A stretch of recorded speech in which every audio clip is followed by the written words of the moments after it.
எல்லாம்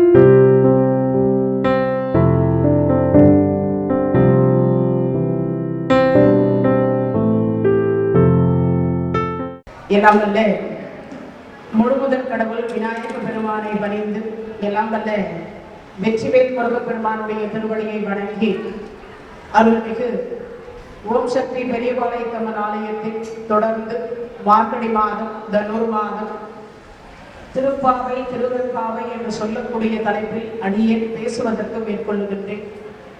இந்த சிறப்பு நிகழ்ச்சியை ஏற்பாடு செய்து கொடுத்த ஆலயத்தினுடைய தலைவரையா அவர்களுக்கும் ஆலயத்தினுடைய செயலாளர் பொருளாளர் மற்றும் சிவாச்சாரியார்கள் பட்டாச்சாரியார்கள் ஆலயத்தினுடைய பணியாளர்கள் இங்கு வந்து அம்பாளுடைய திருவருளை பெற்றுக் கொண்டிருக்கக்கூடிய அனைத்து அடியார் பெருமக்களுக்கும் அடியனுடைய பணிவான நன்றி கலந்த வணக்கத்துடன் இறைவனுடைய கருணையினாலே திருப்பாவை திருவெண்பாவை என்று சொல்லக்கூடியது ஒவ்வொரு பாடலுக்கும் பொருளை சிந்தித்துக் கொண்டு வருது. வருஷத்திற்கு ஒரு முறை இந்த திருப்பாவை திருவெண்பாவையை பாடி அதனுடைய பொருளை சிந்திக்கிறோம். ஒவ்வொரு முறையும் அதனுடைய பொருளை சிந்திக்கின்ற பொழுது நமக்கெல்லாம் இறைவனுடைய திருவருள் அப்படின்னு சொல்லக்கூடியது முழுமையாக கிடைப்பது திண்ணம். மாணிக்க வாசக பெருமான் சொல்றார், தாயிற் சிறந்த தயாவான தத்துவனே என்றார். தாயை விட சிறப்பாக நமக்கு திருவருளை தரக்கூடிய ஒரு பெருமான். ஏன்னா அம்மா கூட அழுதாதான் பால் கொடுக்குறாங்க. ஆனா அப்படி அழலன்னா பால் கொடுக்கறது. ஆனா சிவபெருமான் அப்படி கிடையாது, கேட்டா அப்படி கொடுத்துருவார். அப்போ கேட்பது மட்டுமல்ல, குழந்தை அழுந்தாலே பாலுக்கு பாலகன் வேண்டிட பார்க்கடல் ஈன்றதுதான். ஒரு குழந்தை அழுகுதுன்றதுக்காக நாங்கெல்லாம் ஒரு சொம்பு பால் கொடுப்போம், ஒரு டம்ளர் பால் கொடுப்போம், இல்லை ஒரு அண்டா பால் கூட கொடுக்கலாம். பிள்ளையார் பால் குடிக்கிறாருன்னா அண்டா பால் வாங்கி கொடுப்போம் இல்லையா? அதனால அண்டா பால் கூட வாங்கி கொடுப்போம். ஆனா ஒரு பாற்கடலையே கொடுத்தார் யாரு? சிவபெருமான். ஒரு குழந்தை அழுதுன்றதுக்காக பாற்கடலை கொடுத்தார். அப்பேற்பட்ட ஒரு சிவபெருமானை மாணிக்க வாசக பெருமான் திருவண்ணாமலை தலத்திலிருந்து ஒவ்வொரு பாடலாக நமக்கு ஒரு 20 பாடல் பாடி கொடுத்து அருள் இருக்கிறார். திருப்பள்ளி எழுச்சி என்று சொல்லக்கூடியது திருப்பெருந்துறையிலிருந்து பாடி கொடுத்திருக்கிறார். அப்போ 11வது பாடல், மொய்யா தடம் பொய்கை புக்கு முகேர் என்ன கையார் குடைந்து குடைந்து உன் கலல் பாடி ஐயா வழி அடியோம் வாழ்ந்தோங்கல் கான் ஆரணல் போர் செய்யா வெண்ணீர் ஆடி செல்வா சிறு மருங்குள் மையார் தடங்கன் மடந்தை மணவாலா ஐயா நீ ஆட்கொண்டருளும் விளையாட்டின் உய்வார்கள் உய்யும் வகையெல்லாம் உய்ந்தொழிந்தோம் எய்யாமற் காப்பாய் எமையேலோர் என்பாவாய். மொய்யார் தடம் பொய்கை புக்கு முகேர் என்ன. இந்த கையால நம்ம போன உடனே தாமரை பூக்கள் பூத்திருக்கும் அந்த குலத்தில். அப்படியே அதை என்ன பண்ணுவோம்னா கையால முதல்ல ஒரு அடி அடிச்சு அதை விடக்கும். இல்லைன்னா சில நேரங்கள்ல பாத்தீங்கன்னா குழி தெரியக்கூடாதுன்னு திடீர்னு குபீர்னு அதுல குதிப்போமா, ஆறோ அல்லது குளமோ, அந்த நேரத்துல அந்த குழி தெரியக்கூடாதுன்றதுக்காக குளிப்பதற்காக இந்த மாதிரி செய்வோம். ஆனா பெண்கள் எப்படி பண்ணுவாங்கன்னா மெதுவா இறங்குவாங்க. மொய்யா தடம் பொய்கை புக்கு முகேர் என்று தண்ணி அப்படி விளக்கிட்டு அதுக்கப்புறம் கையால் குடைந்து குடைந்து. ஏன்னா மேல இருக்கக்கூடிய தண்ணி வந்து பாத்தீங்கன்னா சில்லுன்னு இருக்கும், பனி விழுந்து விழுந்து விழுந்து. ஒரு குளத்துல போய் நீங்க குளிக்கும் போது கவனிச்சு பாருங்க. இப்ப இந்த மார்கழி மாசம் எல்லாம் அப்ப அந்த தண்ணி என்ன ஆகும் அப்படின்னா கீழே இருக்கிற தண்ணி மேலையும் மேல இருக்கிற தண்ணி கீழையும் மாத்தணும். அதுக்கு கையில இப்படி தள்ளுவாங்க அந்த தீர்த்தத்தை. அந்த தண்ணி அப்படி தள்ளுகிற பொழுது அடியில பார்த்தீங்கன்னா அந்த கீழே இருக்கக்கூடிய மேல இருக்கிற தண்ணியை காட்டிலும் கீழே இருக்கக்கூடிய தீர்த்தம் எப்படி இருக்கும்னா கொஞ்சம் வெதுவெதுப்பான சூடு. இன்னொரு ரகசியம் சொல்றேன் பாருங்க. திருநள்ளாறு தலம் அங்க இருக்கக்கூடிய நல தீர்த்தம்னு ஒரு தீர்த்தம் இருக்கு. வெயில் காலத்துல போய் குளிச்சீங்கன்னா அந்த தீர்த்தம் சில்லுன்னு இருக்கும். இப்போ இந்த மாதிரி காலத்தில் போய் மார்கழி மாதம், தை மாசம் இந்த மாதிரி காலத்தில் போய் குளிச்சீங்கன்னா உள்ள இருக்கக்கூடிய தண்ணி வந்து வெது வெதுன்னு இருக்கும். இந்த உடம்புக்கு எந்த அளவுக்கு வெதுவெதுப்பு தேவைப்படுகிறதோ அந்த சூட்ல இருக்கும் அந்த தீர்த்தம். ஏன் கீழே இருக்கக்கூடிய மணல்னு சொல்லக்கூடியது தட்பவெப்பத்திற்கு ஏற்றார் போல மாறும். இது திருநள்ளாற்றினுடைய ஒரு ரகசியம். ஏன்னா நிறைய பேருக்கு இது தெரியாது. நீங்க இப்பெல்லாம் போய் இந்த காலத்தில் குளிச்சு பாருங்க, அப்ப தெரியும் உங்களுக்கே அது எப்படி இருக்கு அந்த தீர்த்தம் அப்படின்னு, அந்த தண்ணி எப்படி இருக்குன்னு தெரியும். அதனால இங்க சொல்லுகிற பொழுது கையால் குடைந்து குடைந்து உன் கலல் பாடி சிவபெருமானுடைய திருவடியை பாடணும். அதனாலதான் கிட்டத்தட்ட ஒரு 15 வரி சிவபுராணத்துல திருவடியையே மாத்தி மாத்தி பாடி இருப்பார். நமச்சிவாய வாழ்க்கை நாதன் தாழ் வாழ்க இமைப்பொழுதும் என்னச்சில் நீங்காதான் தாழ் வாழ்க கோகடி ஆண்ட குருமனிதன் தாழ் வாழ்க ஆகமும் ஆகி நின்று அன்னிப்பான் தாழ் வாழ்க ஏகன் அநேகன் இறைவனடி வாழ்க வேகம் கெடுத்தாண்ட வேந்தனடி வெல்க பிறப்பருக்கும் பிஞ்சகந்தன் பேய்கலல்கள் வெல்க புறத்தார்க்கு சேயோத்தன் பூங்கலல்கள் வெல்க கரங்குவிவார் உள்மகிழும் கோள் கலல்கள் வெல்க சிறங்குவிவார் ஓங்குவிக்கும் சீரோன் கலல் வெல்க ஈசனடி போற்றி எந்தையடி போற்றி நேசனடி போற்றி சிவன் சேவடி போற்றி நேயத்தே நின்ற நிமலனடி போற்றி மாய பிறப்பருக்கும் மன்னன் அடி போற்றி சீரார் பெருந்துரை நம் தேவனடி போற்றி ஆராத இன்பம் அருளும் மலை போற்றி. ஒரு கிட்டத்தட்ட ஒரு 15 வரி திருப்பி திருப்பி கொடுத்திருப்பார். எதை கொடுத்திருப்பார்னா இறைவன் சிவபெருமானுடைய திருவடியையே கொடுத்திருப்பார். இறைவன் சிவபெருமானுடைய திருவடியை திருப்பி திருப்பி கொடுத்திருப்பார். அதுக்கு என்ன காரணம் அப்படின்னா, முன்பே சொன்ன இல்லையா, அடி உதவுவது போல அண்ணன் தம்பிக்கு உதவ மாட்டாங்க.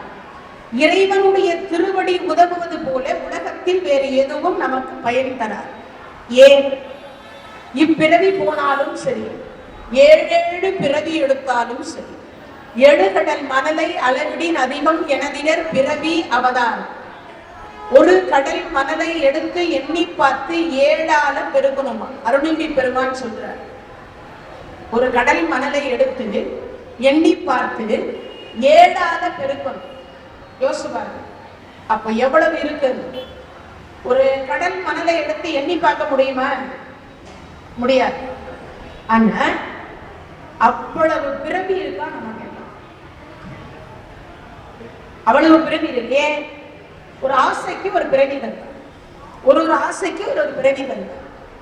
ஒரு அடியா படுத்துக்கிட்டே இருந்தார்.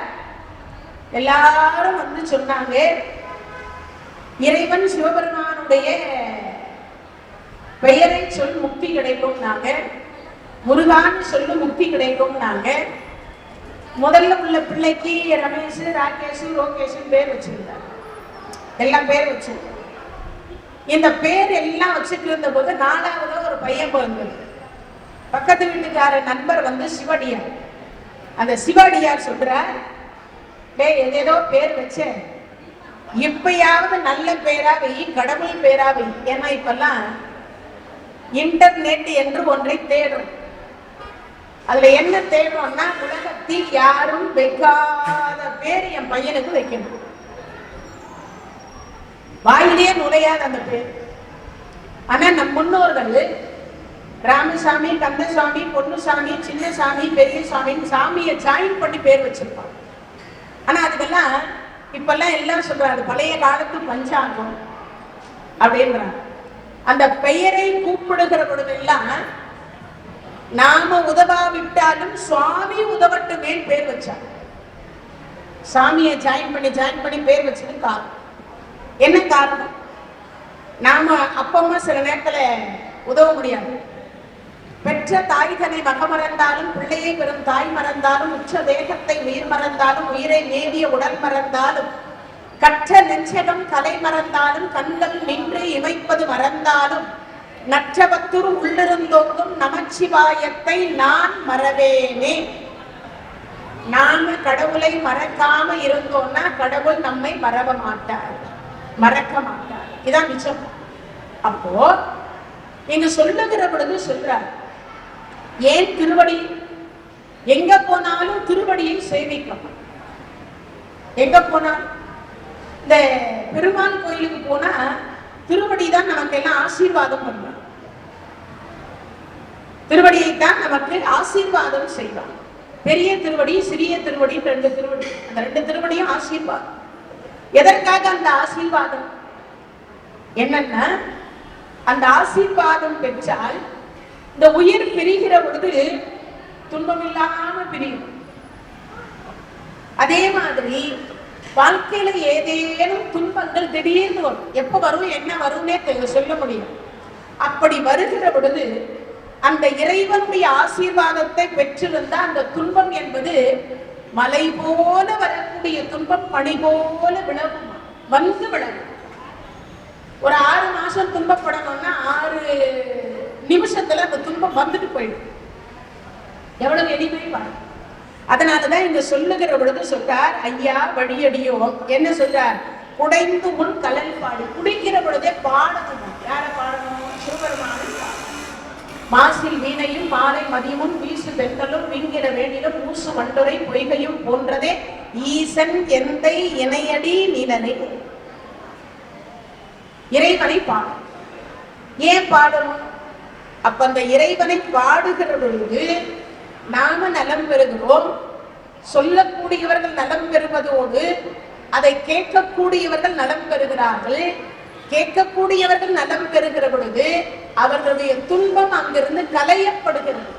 இன்னொன்று, பிறவி பெரும் துயர் என்று சொல்லக்கூடியது போக்குவார். குழந்தைங்க பேசுறவங்க எல்லாம் தயவு செய்து கொஞ்சம் பேசாம இருக்கு.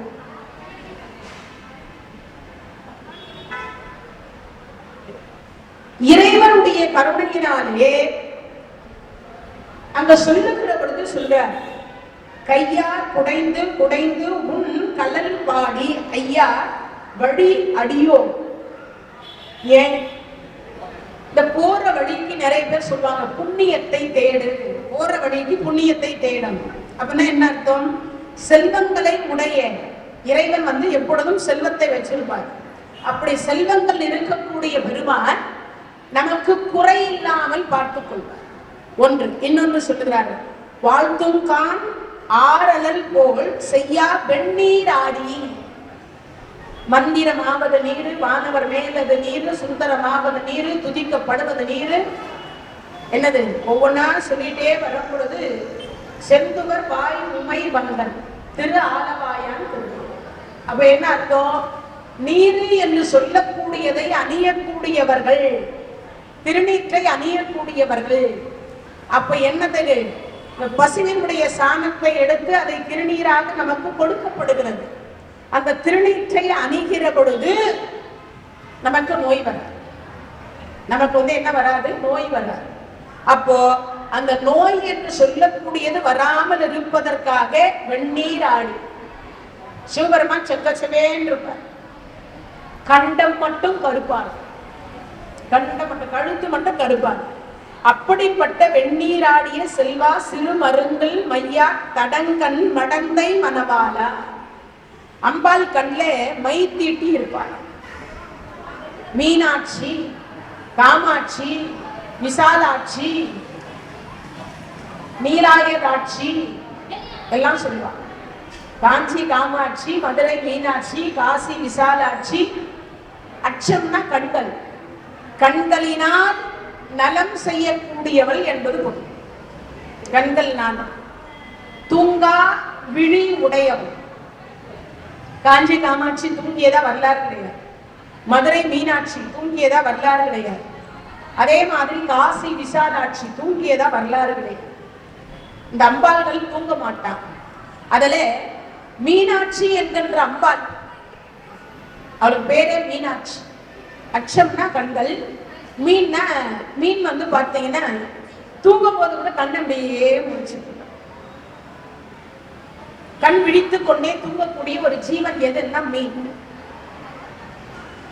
அதுக்கு ஏன் அப்படின்னு ஒரு கேள்வி.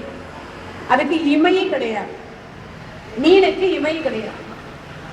அது அப்படியே அசையாம கண்ணை முடிச்சுட்டே தான். நம்ம பார்க்கும் போது என்ன நினைப்போம், இப்ப மீன் தூக்கல பொழுதுல கண் அப்படியே முடிச்சுட்டு தான் இருக்கு அப்படின்னு நினைப்போம். ஆனா அதுக்கு என்ன இல்லை, மீனுக்கு இமை கிடையாது. அதனால விழித்து கொண்டே இருக்கக்கூடிய ஒரு ஜீவன். அதனால விழித்து கொண்டே இருப்பதனால மதுரை மீனாட்சி அவள் கண்ல மை தீட்டப்பட்டிருக்குமா. அவ அழகா இருப்பா, கண்கள் அழகா இருக்கும். இன்னைக்கும் பெண்களுக்கு கண்கள் எப்படி இருக்கணும்னா மீன் மாதிரி இருக்கணும்பா. கண்கள் மீன் மாதிரி இருக்கும். சில பெண்களினுடைய கண் பார்த்தீங்கன்னா சிவப்பா இருக்கும். அந்த மாதிரி சிகப்பாக இருக்கக்கூடிய பெண்கள் கண் பார்வை ரொம்ப கொடூரமா இருக்கும்னு சொல்லுவாங்க. அவங்க என்னமோ நல்லவங்க, ஆனா அவங்க பார்க்கிற பொழுது என்ன வருமா, திருஷ்டி பரிகாரம்னு சொல்லக்கூடியது கண் பார்வை விழும்னு சொல்லுவாங்க. அது மாதிரி இங்க மையார் தடங்கன் மடந்தை மணவாளா, அதுக்கு அடுத்து சொல்ற, ஐயா நீ ஆட்கொண்டருளும் விளையாட்டின் உய்வார்கள் உய்யும் வகையெல்லாம் உயிர்ந்தொழி. சிவபெருமானுடைய திருவிளையாடலை யாராலையும் பார்க்கவே முடியாது. ஒரு முறை நாரத மகரிஷி நேரா வந்தவர் பார்த்தார், உலகத்தில் எல்லா இடத்திலும் அம்பியை நிறைய இடத்துல பார்த்தீங்கன்னா பெரிய பெரிய மண்டபம் கட்டி வச்சிருக்கிறான். மண்டபம் கட்டி இதை சொல்லிட்டு அவர் போயிட்டார். அம்பாளுக்கு அன்னையில இருந்து ஒரு யோசனை, நானும் கைலாயத்துல மண்டபம் கட்டினா என்ன, கைலாயத்துல சிவனையன்னு இருக்கலாம், மண்டபம்லாம் இங்க இருப்பாரு. இடி மின்னல் புயல் காற்று எதுவா இருந்தாலும் சிவாய அவ்வளவுதான், சிவனே இருக்கணும் அவ்வளவுதான், வேற ஒண்ணும் கிடையாது. அப்படி இருக்கும் பட்சத்தில் அம்பாளுக்கு ஒரு ஆசை, கோடி கோடியா இங்க அடியார் பெருமக்கள் வருகிறார்கள், அவங்க எல்லாம் அமர்வது போல, அவர்கள் எல்லாம் இருக்குவதற்கு போல நாம ஏன் பெரிய ஒரு மண்டபத்தை கட்டக்கூடாது. ஒரு மண்டபம் கட்டலாம். அம்பாள் ஒரு 1000 கோடி பேர் உட்கார மாதிரி மண்டபம் கட்டலாம். அம்பாள் இல்லையா, சிவபெருமான் கிட்ட பர்மிஷன் கேட்டார், சுவாமி அடியார்கள் வந்துட்டு போறதுக்காக நான் மண்டபம் கட்டலாம்னு இருக்கேன்.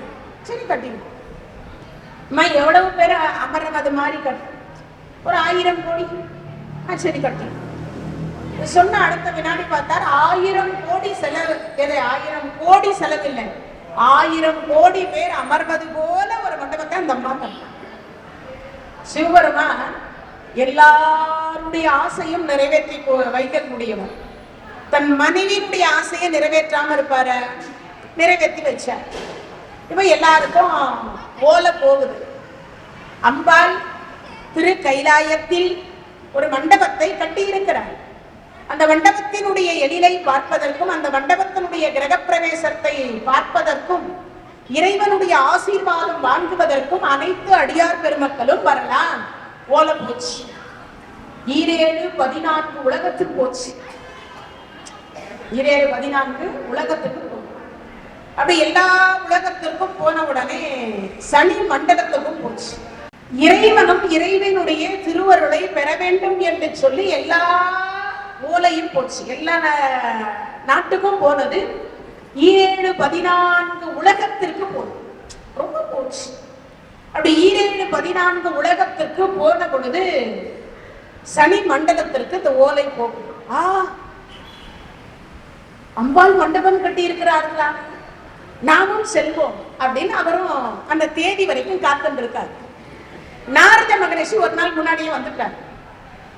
வந்தவர் பார்க்கிறார், நாம ஏதோ விளையாட்டுக்கா சொன்னோம் மண்டபம் இருந்தா நல்லா இருக்குமேன்னு சொன்னோம், அம்பாள் அதை பெரிதாக கருதி உடனே இந்த மண்டபத்தை கட்டி விட்டார்களேன்னு நினைச்சு உடனே பார்த்தார் நாரத மகரிஷி இந்த மண்டபத்தை சுத்தி பார்த்துட்டு வர. அப்படி சுத்தி பார்த்து கொண்டே வரக்கூடிய நாரத மகரிஷி ஒரு இடத்துல போய் நின்று பார்க்கிறார். பார்த்த உடனே அம்பாள் இடத்துல போய் சொல்றார், அம்பிகை இந்த மண்டபம் கிரகப்பிரவேசத்திற்கு முன்னதாகவே இடிக்கப்படும். நாரதா 1000 கோடி பேர் உட்கார்ற மாதிரி மண்டபம் கட்டியிருக்கேன் நாரதா, இது போய் இடித்து விடும்னு சொல்றியே, இது நியாயமா? இது ஆசாசியா கட்டியிருக்கேன். விஸ்வகர்மா பல வகையில வண்ண வண்ணமாக சிற்பங்களை வரைந்திருக்கிறார். எவ்வளவு ஓவியங்கள், எவ்வளவு சிற்பங்கள், இதெல்லாம் ஒரு வினாடியில அழிந்து போயிடும். யாரால அழியும்?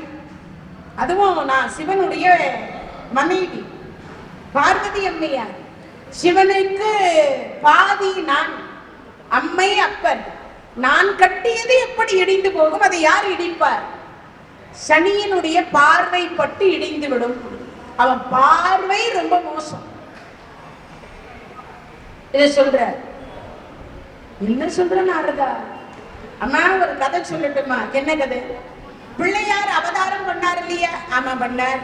எவ்வளவு அழகா பிறந்தார், ஒரு கோடி மன்மத அழகு. அன்னைக்கு என்ன நடந்தது? ஆமா ஆமா அந்த நான் எல்லாம் வந்து பார்த்தாங்க. என் குழந்தைக்கு ஒண்ணும் ஆகல. ஆனா அந்த சனீஸ்வரன் வந்து பார்த்தா தலை காணாம போச்சு. பிறகு பிரணவத்தினுடைய பொருளை சொல்லி எது வடக்கில் தலை வைத்து படுத்திருக்கிறதோ அதன் தலையை கொண்டு வந்தார். யார் கொண்டு வந்தார்? கால பைரவர் கொண்டு வந்தார். அதை பொருத்தினார. யானை தலை வந்ததா? பிள்ளையார் என்று ஆனதா? ஆனை முகன் என்று மாறினதா? அவன் பார்வை ரொம்ப மோசம். இது உண்மையான ஒரு கேள்வி. இது உண்மையான ஒரு கேள்வி. கடவுளுக்கே பார்த்தீங்கன்னா வீதி உலா வந்து முடிச்சதுக்கு அப்புறம் திருஷ்டி கழிப்பான் சுவாமிக்கு. அது எதனால? பல பேர் கண்ணுபட்டிருக்குமா? யாருக்கு? பகவான். பல பேர் கண்ணு, அதனால திருஷ்டி கழிப்பான். அப்படி இங்கு சொல்லுகிற பொழுது ஆண்டவனுக்கே கண்டுபடுது. யாரு? மனிதர்களுடைய கண்ணு ஆண்டவனுக்கே படுதுன்னா அப்போ மனிதருக்கு எவ்வளவு படும் யோசிக்கணும். இந்த சனியினுடைய பார்வை அவ்வளவு மோசம். சொன்ன அடுத்த வினாடி பார்த்தார். அப்படியே சரி, நேர அம்பிகை பார்த்தாங்க. சுவாமி நாரதன் என்னென்னமோ சொல்றான் சுவாமி, இந்த மண்டபம் இடியக்கூடாது சுவாமி. என்ன சொன்ன நாரதா? நான் என்ன சுவாமி சொல்ல போறேன்? சுத்தி பார்க்க சொன்னாங்க, நானும் சுத்தி பார்த்தேன். சரி, கொஞ்சம் சரியில்லை, பார்வைப்பட்டா இடிஞ்சிரும்னு சொன்னேன். யார் பார்வை? சனியினுடைய பார்வைப்பட்டா இடிந்து விடும்னு சொன்னேன். அப்படியா? நிஜமாகவே பார்வைப்பட்டா இடிஞ்சிரும்? ஆமா இடிஞ்சிரும். உடனே எங்க இருந்து நேரா அழுதாங்க. அம்மா போய் நான் 1000 கோடி பேர் உட்கார்ற மாதிரி மண்டபம் கட்டினா கடைசியில இப்படி இடிந்து விடணும் நாரதர் சொல்றார். சுவாமி யார் வந்தாலும் வரலாம், அந்த சனி மட்டும் வரக்கூடாது.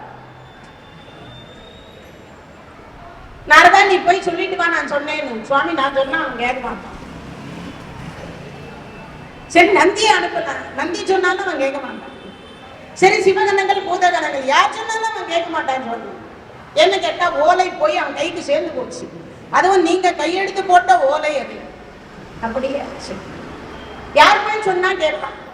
சுவாமி நீங்க போய் சொன்னீங்கன்னா கேட்பான். சரி நான் இங்கிருந்து புறப்பட்டு நாளை காலையிலக்குள்ள நான் வந்து சேர்ந்துறேன். கிரக பிரவேசம் ஆரம்பிக்கிறதுக்குள்ள நான் வந்து சேர்ந்துடுறேன். ஒருவேளை நான் சொல்லியும் அவன் மீறி வந்துட்டான்னா என்ன பண்றது? சிவபெருமான் கேட்கிறான். யாருக்கிட்ட? அம்பாள் கிட்ட. நான் சொல்லியும் அவன் வந்துட்டான்னா என்ன பண்றது? அதுக்கு ஏதாவது ஒரு வழி இருக்கணும் இல்லையா? நான் சொல்லியும் கேட்காதவன் சில பேர் இருக்கான். பகவான் பரோபகாரம் இதம் சரீரம், இந்த சரீரத்தினால 4 பேருக்கு நன்மை செய்ய கீதையில சொன்னார். ஆனா அதை கேட்டவன் அர்ஜுன பெருமான். ஆனா கடைசி நேரத்துல அவர் பேச்ச கூட கேட்காம மீறி போய் அஸ்வத்தாமா இடத்துல சண்டை போட்டார். 2 பேரும் பாசுபதம் ஏவினான். அர்ஜுன பெருமானுக்கு திரும்ப பெறக்கூடிய மந்திரம் தெரியும், அஸ்வத்தாமாவுக்கு திரும்ப பெறக்கூடிய மந்திரம் தெரியாது. தெரியாது. நம்ம விட்டுட்டோம், ஒரு அஸ்திரத்தை விட்டுட்டோம், ஒரு ஏகதனையை ஏவினோம். அதை திரும்ப பெறணும்னு அவசியம் கிடையாது. அதை கொல்லுவதற்காக தானே விடுறோம், அதை திரும்ப ஏன் பெறணும் அப்படிங்கிற ஒரு கேள்வி எங்க வந்துடுது. அதனால அவர் சும்மா நம்ம திரும்ப பெறக்கூடிய மந்திரத்தை சொல்லி கொடுக்கிற பொழுது இது தேவையற்ற மந்திரம்னு விட்டுட்டார். யாரு? அஸ்வத்தாமா. அதனால இப்ப அர்ஜுன பெருமான் விட்டார் பாசுபதத்தை, அஸ்வத்தாமாவும் விட்டுட்டார். வியாச பகவானும் பகவான் எம்பெருமான் கிருஷ்ணரும் போய் சொல்றாங்க, அப்பா இது உலகத்தை அழிக்க வல்லது, இதை திரும்ப பெறுங்க. ஆனா அர்ஜுனன் திரும்ப பெறக்கூடிய மந்திரம் சொல்லி திரும்ப வாங்கிட்டாங்க. ஆனா அஸ்வத்தாமாவுக்கு தெரியாததுனால இலக்கு என்ன என்று கேட்கிறது. இலக்கு என்ன? அப்ப சொல்ற பகவான் சொல்லுகிற, அப்பா எதையும் அழிக்க வேண்டாம் என்று நீ உத்தரவு கொடு. அவன் சொன்ன, பாண்டவர் மனைவிமார்களுடைய கருவில் இருக்கக்கூடியதை அத்தனையும் அழியணும், பாண்டவர் பாரி சொல்லக்கூடாது, எல்லாத்தையும் அழிச்சது. கடைசியா நிறமாச கர்ப்பிணி இடுப்பு வழிபட்டு இருக்கா அபிமன்யுவினுடைய மனைவி உத்தரகுமாரத்தி. உத்தரகுமாரத்தி அந்நேரத்துக்கு இடுப்பு வழிபட்டு இருக்கா. அப்ப எல்லாவற்றையும் அழிக்க சொன்னாள். இப்பவோ அப்பவோ பிறக்க இருக்கிறது. என் மருமகனைத்தான் நான் பறிகொடுத்தேன், என் மருமகனுடைய மகனை எனக்கு பறிகொடுக்க விருப்பம் இல்லை, உன்னை கையெடுத்து கும்பிட்டு கேட்கிறேன், இந்த குழந்தைய விட்டுடுவோம். ஆண்டவனே சொல்லி கேட்கல அஸ்வத்தாமா. அதையும் அழிக்க கடவது. வயிற்றிலேயே அந்த குழந்தை செத்து போச்சு. உத்தரகுமாரத்தி வயிற்றிலேயே அந்த குழந்தை இறந்து. பகவானுக்கு 168 ஆண்டு காலம் ஆயுள் காலம். ஆயுள் காலம் பகவானுடைய ஆயுள் காலம் 108 ஆண்டு காலத்தை வைத்துக் கொண்டு 60 ஆண்டு காலத்தை அங்க கொடுத்தாரு. யாருக்கு? அந்த உத்தரகுமாரத்தி வயிற்றில் இருக்கக்கூடிய அபிமன்யுடைய மகனுக்கு கொடுத்தார். அப்படி கொடுத்த பொழுது பரீட்சை பண்ணி பிறந்ததனால அவனுக்கு பரீட்சித்து அப்படின்னு பேர் வச்சு. அவன் தான் கலியுகத்தினுடைய முதல் ராஜா, பரீட்சித்து மகாராஜா. இந்த நாட்டின் இந்த முதல்ல யுகத்தினுடைய ராஜா யாருன்னா பரீட்சித்து. பரீட்சித்து தான் இந்த கலியுகத்தினுடைய முதல் ராஜா, பாண்டவர்களுடைய பேரப்பு. அப்போ பகவான் சொல்லியே கேட்கல. அடுத்து இன்னொரு விஷயம் என்னன்னா, பகவான் சொல்லியும் கேளாதவன் கர்ணன். உன் தம்பிமார்கள் எதிரில் இருக்கக்கூடியவர்கள் வந்து சேர்ந்து பகவான் சொன்னார். அப்ப அவன் சொன்னான், நீ கூப்பிட்டா ஆடு மாடு வேணா வரும், நான் மனிதன் வரமாட்டேன். ஏண்டாங்க, செஞ்சோற்று கடன் கழிப்பதற்காகவே பிறந்திருக்கிறேன் இப்பிறவி. அதனால செத்தாலும் சாவேன், நான் வந்து சேர மாட்டேன். தம்பிங்கன்னு தெரிஞ்சே சண்டை போட்டவன் யாருன்னா ஆண்டவன் சொல்லியும் கேளாதவன். அப்போ சில பேர் ஆண்டவன் சொல்லியும் கேட்க மாட்டாங்க இல்லையா? அதனால இந்த சிவபெருமான் சொல்றார், என்ன சொல்றாரா, நான் சொல்லியும் கேளாமல் சனி வந்தால் என்ன செய்வது? இறைவனுடைய கருணையினால ஆண்டவன் நான் சொன்னாலும் கேட்க மாட்டான். யாரு? சனி பகவான். சில நேரத்துல நாம சொன்னாலும் கேட்கலன்னா என்ன பண்றது? அப்ப இங்க சொல்ற, சரி அப்படி கேளாத பொழுது அவனா வந்து இடிக்கிறதுக்குள்ளர கட்டிய நானே இடிச்சுடுறனே. சரி அவன் வரமாட்டான்னு நான் எப்படி தெரிஞ்சுக்கிறது? சுவாமி, உங்க கையில உடுக்க இருக்கு இல்லையா, அந்த உடுக்கைய நீங்க ஆட்டினீங்கன்னா அது கைலாயம் வரைக்கும் கேட்கும். அப்பனா என்ன அர்த்தம்? சனி புறப்பட்டுட்டான்னு அர்த்தம். அவன் வர்றதுக்குள்ள நானே இடிச்சு விடுறேன். அவன் வந்து ஏமாந்துட்டு போயிட்டான். எவ்வளவு ஐடியா பாருங்க. அவன் வந்து ஏமாந்து போயிட்டான். சொன்ன அடுத்த வினாடி பார்த்தான். சரி நான் புறப்பட்டமான்னு அம்பாள் கிட்ட உத்தரவு வாங்கிட்டு புறப்பட்டார் சிவபெருமான். சனி மண்டலத்திற்கு போனார். போனவர் பார்த்தார், சனீஸ்வரர் பார்த்தா, ஈஸ்வரனே என்னை நாடி வந்திருக்கிறாரே, சிவபெருமானே நான் என்ன பாக்கியம் செய்தேன், என்ன பாக்கியம் செய்தேன், என்ன பாக்கியம் செய்தேன். பாத பூஜை பண்ணார். எல்லாம் பண்ணிட்டு சுவாமி ஏதாவது சாப்பிடும், அதெல்லாம் ஒண்ணும் வேண்டாம், அவன் அன்பு போதும், பாத பூஜை பண்ணிட்டு அதுக்கு மேல என்ன இருக்கு? சரி சுவாமி, நாளைக்கு கிரக பிரவேசம், நானே புறப்படலாம்னு நினைச்சேன், எல்லாரையும் நேரில் வந்து அழைத்துக் கொண்டு செல்ல போகிறீர்களா? அம்பாள் நலமா, 4 பிள்ளைகள் நலமா, எல்லாம் நல்லா இருக்கும். கிரகப்பிரவேசத்திற்கு நானும் ரெடி ஆயிடுறேன் சுவாமி, இப்பவே கிளம்பிடலாம். இல்ல அது சொல்லிட்டு போலான்னு தான் வந்தேன். என்ன? இல்ல நீ அந்த கிரகப்பிரவேசத்துக்கு வரக்கூடாது, அந்த கிரகப்பிரவேசத்துக்கு நீ வரக்கூடாது. அப்படியா? ஏன் சுவாமி, உலகமே வருமா? சித்தர்கள், ஞானிகள், யோகிகள், முனிவர்கள் வருவாங்க. நவகிரகத்துல 8 பேர் வருவாங்க. நான் ஒரு ஆள் வரலன்னா எல்லாரும் சிரிக்க மாட்டாங்களா? எல்லாரும் வருவாங்க சுவாமி. அப்படி இல்ல, நீ வரக்கூடாதுன்றத சொல்லிட்டு போறதுக்கு தான் நான் வந்தேன். ஏன் சுவாமி? இல்ல, நாரதர் வந்த மண்டபம் கட்டினா நல்லா இருக்கும்னு சொன்னார். என்கிட்ட அனுமதியோட அம்பாலும் மண்டபத்தை கட்டிட்டாங்க. மறுபடியும் நாரதர் வந்து சுத்தி பார்த்தார். அப்படி சுத்தி பார்க்கிற பொழுது அந்த எதற்கு அந்த மண்டபத்துக்கு ஆயுள் இல்லை, சனி பார்வைப்பட்டு அது இடிந்து விடும்னு நாரதர் சொன்னார். அம்பாள் ஓ என்று அழ ஆரம்பித்து விட்டார். நீங்க போய் அவனை வர வேணான்னு தடுத்துருக்கோன்னு சொன்னார். நானும் தடுத்துடுறதுக்காக உன்னை வந்தேன். சரிங்க சுவாமி, நீங்க சொல்லியா நான் கேட்க மாட்டேன், நீங்க சொல்லியா நான் கேட்காம இருப்பேன், அதுவும் சிவன் சொல்லி கேளாமல் இருப்பேனா? கண்டிப்பா கேட்கிறேன் சுவாமி. ஆனா ஒண்ணு என்ன இல்ல, உலகமே உங்க நடன காட்சியை பார்க்கணும்னு ஆசைப்படுது. உலகமே நடன காட்சியை பார்க்கணும், சிவபெருமானுடைய ருத்ர தாண்டவத்தை பார்க்கணும்னு ஆசை. ஒண்ணு வேணாம், நீங்களே வந்துட்டீங்க. இது சடி மண்டலம், நீங்க வந்தது எனக்கு பெரும் பாக்கியம். எந்த ஜென்மத்தில் செய்த புண்ணியமோ இன்னைக்கு அந்த பாக்கியம் கிடைச்சிருக்கு. அதுல ஒண்ணே ஒண்ணு, நான் சத்தியமா வரமாட்டேன். ஆனா ஒரு ஆசை, என்ன?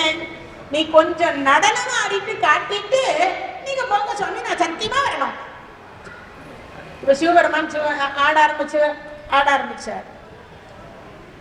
சிவபெருமான் உலகெல்லாம் உணர்ந்து ஓதுதற் கரியவன், நிலவுலாவிய நீர்மணி வேடியன், அழகில் ஜோதியன், அம்பலத்தாடுவான், மலர் சிலம்படி வாழ்த்தி வணங்குவான். ஆட ஆரம்பிச்சார். இப்ப ஆட ஆரம்பிச்சும் போது என்ன பண்ணிருக்கணும்? உடுக்கையை கீழே வச்சிருக்கணும். உடுக்கையை கீழே வச்சிருக்கணும். உடுக்கையை கீழே வைக்கல, கையில வச்சுட்டே ஆடினார். அது அது ஆட ஆரம்பிச்சது. அம்பாள் பார்த்தாங்க, சிவபெருமான் சொல்லியும் இந்த சனி பகவான் கேட்கவில்லை போலும், அவனும் கிளம்பி வரா போல இருக்கு. அவன் பார்வைப்பட்டு இடிவதை காட்டிலும் என்ன பண்ணல, நாமே இடிச்சுடலாம். அவன் பார்வைப்பட்டு இடிப்பதை காட்டிலும் நாமே இடித்து விடலாம். அம்பாள் எடுத்தார். எல்லாவற்றையும் அவள் பார்வை பார்த்தால், கோபமா பார்த்தார். ஒரு தூணையும் முறைச்சு பார்த்தா அது இடிஞ்சு இடிஞ்சு இடிஞ்சு விழுது. சிவபெருமான் ரிட்டர்ன் வர்றார், திருப்பி வர்றார். வந்தவர் பார்த்தா மண்டபம் மொத்தம் இடிச்சு இருக்கு. அம்பிகை, யார் மண்டபத்தை இடித்தது? சுவாமி, சனி புறப்பட்டு வரவில்லையா? இல்லையே, அவன் தான் என்னிடத்தில் வரமாட்டேன் என்று சொல்லிவிட்டானே. அப்புறம் ஏன் சுவாமி நீங்க உடுக்கை ஆடினீங்க? அதுவா, அவன் ஒரு நடனத்தை ஆடிட்டு போங்கன்னு சொன்னா நான் ஒரு நடனத்தை ஆடி காட்டிட்டு வந்தேன், அவ்வளவுதான். நடனம் ஆடுகிற பொழுது உடுக்கை எங்க சுவாமி இருந்து? அது எப்பயும் என் கையை விட்டு போகாதல்லவா, என் கையிலேயே இருந்தது. எடுத்த எடுப்பிலேயே அம்பாள், நீ இந்த மண்டபம் கட்டாதேன்னு சொல்லி இருந்தா கேட்டிருப்பாளா அம்பாள்? அம்பாள் கேட்பாளா? சத்தியமா கேட்கணும். ஏன் கேட்க மாட்டா? சொன்ன சில பேர் கேட்க மாட்டாங்க. அனுபவிச்சதுக்கு அப்புறமா தான் உணர்வாங்க. அனுபவிக்காம யாராலையும் உணர முடியாது. அதனால இங்க சொல்றார், ஐயா, நீ ஆட்கொண்டு அருளும் விளையாட்டின் உய்வார்கள் உய்யும் வகையெல்லாம் உய்ந்தொழிந்தோம். சிவபெருமானுடைய திருவிளையாடலை யாரால, பக்கத்துல இருக்கிற பார்வதி அம்மையாராலேயே புரிந்து கொள்ள முடியலன்னா நாங்கெல்லாம் ஏமாத்தினோம். அதனால இங்க சொல்லுகிறார் யாரு? மாணிக்கவாசக பெருமாள் சொன்னார், ஐயா, நீ ஆட்கொண்டு அருளும் விளையாட்டின் உய்வார்கள் உய்யும் வகையெல்லாம் உய்ந்தொழிந்தோம் சொல்லிட்டார். அடுத்து பாருங்க, இந்திராணி ஒரு கிளி வளர்த்தான். இந்திராணி ஒரு கிளி வளர்த்தான். அந்த கிளி நோய்வாய்ப்பட்டு இறக்கும் தருவாய்க்கு போயிடுச்சு. அந்த கிளியை தினமும் இந்த இந்திராணி கொஞ்சுவான். அது இந்திராணி இந்திராணி இந்திராணி இந்திராணி அவ பின்னாடியே பேரு சொல்லிட்டே சுத்திட்டு இருக்கு. அதுக்கு மரண நேரம் வந்துட்டு இன்னும் சில மணி நேரத்திலேயோ அல்லது ஒரு நாள்லயோ அது இறந்து விட போகிறது முடிவாயிடுச்சு. இவ உட்காந்து ஓன்னு கண்ணத்துல கைய வச்சுட்டாங்க. இப்பயும் நம்ம பெண்கள் எல்லாம் டிவி சீரியலை பார்க்கும் போது இது என்னாச்சு அது என்னாச்சுன்னு கன்னத்துல கைய வச்சுட்டு அழுவாங்க. சோறு போடுறது நம்ம வீட்டுக்காரு, நாம சம்பாதிச்சு கஷ்டப்பட்டு சாப்பிட்டு டிவி சீரியல்ல 6 மணிக்கு விளக்கேற்றி வச்சுட்டு உட்கார்ந்து கண்ணீரா வடிப்பாங்க. ஒழுகுற வீட்டுல இருந்தாலும் இருக்கலாம், அல்ற வீட்டுல இருக்கவே. யார் சொல்றது? நான் சொல்லல, மகாலட்சுமி சொல்லுவாள். ஒழுகுற வீட்டுல இருந்தாலும் இருப்பார். எந்த வீட்டுல இருக்க மாட்டான்? அழுகிற வீட்டுல இருக்க மாட்டான்னு அர்த்தம். அப்ப நான் என்ன பண்ணலாம்? அழக்கூடாதுன்னு அர்த்தம். பெண்கள் தேவையில்லாம வீட்டுல உட்கார்ந்து அழக்கூடாது. அதுவும் எப்போ? சாயங்காலம் 6 மணிக்கு மேல அழக்கூடாது. விளக்கேத்துற நேரத்துல அழக்கூடாது. தலை விரிச்சி போடக்கூடாது. நெத்தியில விபூதியோ குங்குமமோ இல்லாம இருக்கக்கூடாது. கையில வளையல் இல்லாம இருக்கக்கூடாது. காலில் மெட்டி இல்லாம இருக்கக்கூடாது. இதெல்லாம் நியதி, இதெல்லாம் நியதி. ஆனா இதெல்லாம் நாம இப்போ கடைபிடிக்கிறோமான ஒரு கேள்வி. ஏங்க கேள்வி? அங்க எல்லாம் ஃபாரின்ல செட்டில் ஆயிட்டாங்க. ஃபாரினர்ஸ் மொத்த பேரும் நம்ம கலாச்சாரத்தை பின்பற்றுகிறார்கள். ஆனா நாம மொத்த பேரும் ஃபாரின் கலாச்சாரத்தை பின்பற்றுவோம். நம்ம என்ன பண்றது? அதனால இங்க சொல்லுகிற பொழுது இந்த இந்திராணி பார்த்தா இந்திரன் கிட்ட போய் அழுதா, சுவாமி இந்த கிளி செத்து போச்சுன்னா நானும் செத்து போயிட்டேன் சுவாமி. இந்த கிளி இறந்து விட்டார், நான் இறந்து விடு சொன்ன அடுத்த வினாடி இங்க இருந்து, சரி இந்த கிளி சாகாம இருக்கனா என்ன பண்ணணும்? நீங்க போய் இந்த தலையெழுத்த எழுதினார் இல்ல அந்த பிரம்மாவை ஒரு 10 வருஷம் சேர்த்து போட சொல்லு. உங்க ஃப்ரெண்டு தான், நீங்க சொன்னா கேட்பாரு. 33 தேவர்களுக்கு தலைவர் நீங்க தானே? ஆமா. நீங்க சொன்னா கேட்காம இருப்பாரா பிரம்மா? கேட்பார். அப்ப போய் சொல்லிட்டோம். இங்க இருந்து நேரா பிரம்மலோகத்துக்கு போறார் இந்திரன். திருவிளையாடலை என்னெல்லாம் நடத்தி இருக்கிறார்னு பாருங்க. ஒரு கிளியினுடைய உயிரை பிரிப்பதற்கு எப்படியெல்லாம் இறைவன் திருவிளையாடல் செய்திருக்கிறார். அதான் அந்த கதை. ஏன்னா நம்ம நினைக்கிறோம் நமக்கு வரக்கூடிய துன்பங்கள் எல்லாம் எப்படியோ வருகிறதேன்னு. எந்த வகையில் வந்தாலும் இறை வழிபாட்டை செய்தால் அந்த துன்பம் பறந்து போகும் என்பதுதான் இறை வழிபாடு. இப்ப இங்க சொல்லுகிற பொழுது பார்த்தா இந்திரன் போனான், பிரம்மா கிட்ட சொன்னா என் மனைவி வளர்த்த கிளி இறந்து விடுகிறது, இறந்து போகும் சுவாமி, ஒரு 10 வருஷம் சேர்த்து கொடுங்க. அப்ப பிரம்மா சொன்ன, நான் எழுதுறேன், ஆனா என்ன எழுதுறேன்னு எனக்கு தெரியாது. ஏன்? நீங்க எல்லாம் நினைச்சுட்டு இருக்கீங்க இப்ப நம்ம லெட்டர் எல்லாம் எழுதுனா எப்படி எழுதுவோம்? அப்படித்தானே எழுதுவோம். ஆனா அப்படி எழுத மாட்டார். நம்ம தலையெழுத்தெல்லாம் எழுதும் பொழுது இந்த கை பின்னாடி நீ கட்டப்பட்டிருக்கும். அந்த எழுத்து ஏற்கனவே அங்க நிர்ணயம் பண்ணது. நான் பிரம்மாவால கூட நிர்ணயம் பண்ணது கிடையாது. அப்படி எழுதுவார். அந்த எழுத்து என்ன வருதோ அதான். அது யாருக்கும் தெரியாது. அந்த எழுத்து என்ன வந்திருக்குன்னு யாரும் தெரியாது. அந்த ஓலையை மடிப்பார், அதை கட்டி அப்படி தொங்க விட்டுருவாங்க. அந்த ஓலையை கட்டி தொங்க விட்டுருவாங்க. அந்த ஓலையினுடைய ஆயுள் யாருடையதோ அது முடிகிற பொழுது அது தன்னால அருந்து கீழே விடும். அதை கொண்டு யமலோகத்துல இருந்து கொண்டு சித்திரகுப்த கொடுப்பாங்க. சித்திரகுப்த இருந்து யம தர்மர் கிட்ட போகும். யமலோகத்திலிருந்து யமதூதர்கள் பூமிக்கு வருவாங்க. இது நிகழ்வு.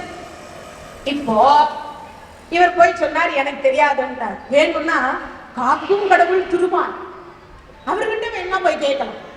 நேர பிரம்மா இந்திரன் 2 பேரும் போய் காக்கும் கடவுள் வைகுந்தத்துக்கு போறாங்க. திருமால் கிட்ட போய் நடந்ததை சொல்றாங்க. திருமால் சொல்றார், என்னால காப்பாற்ற முடியும். எப்போ?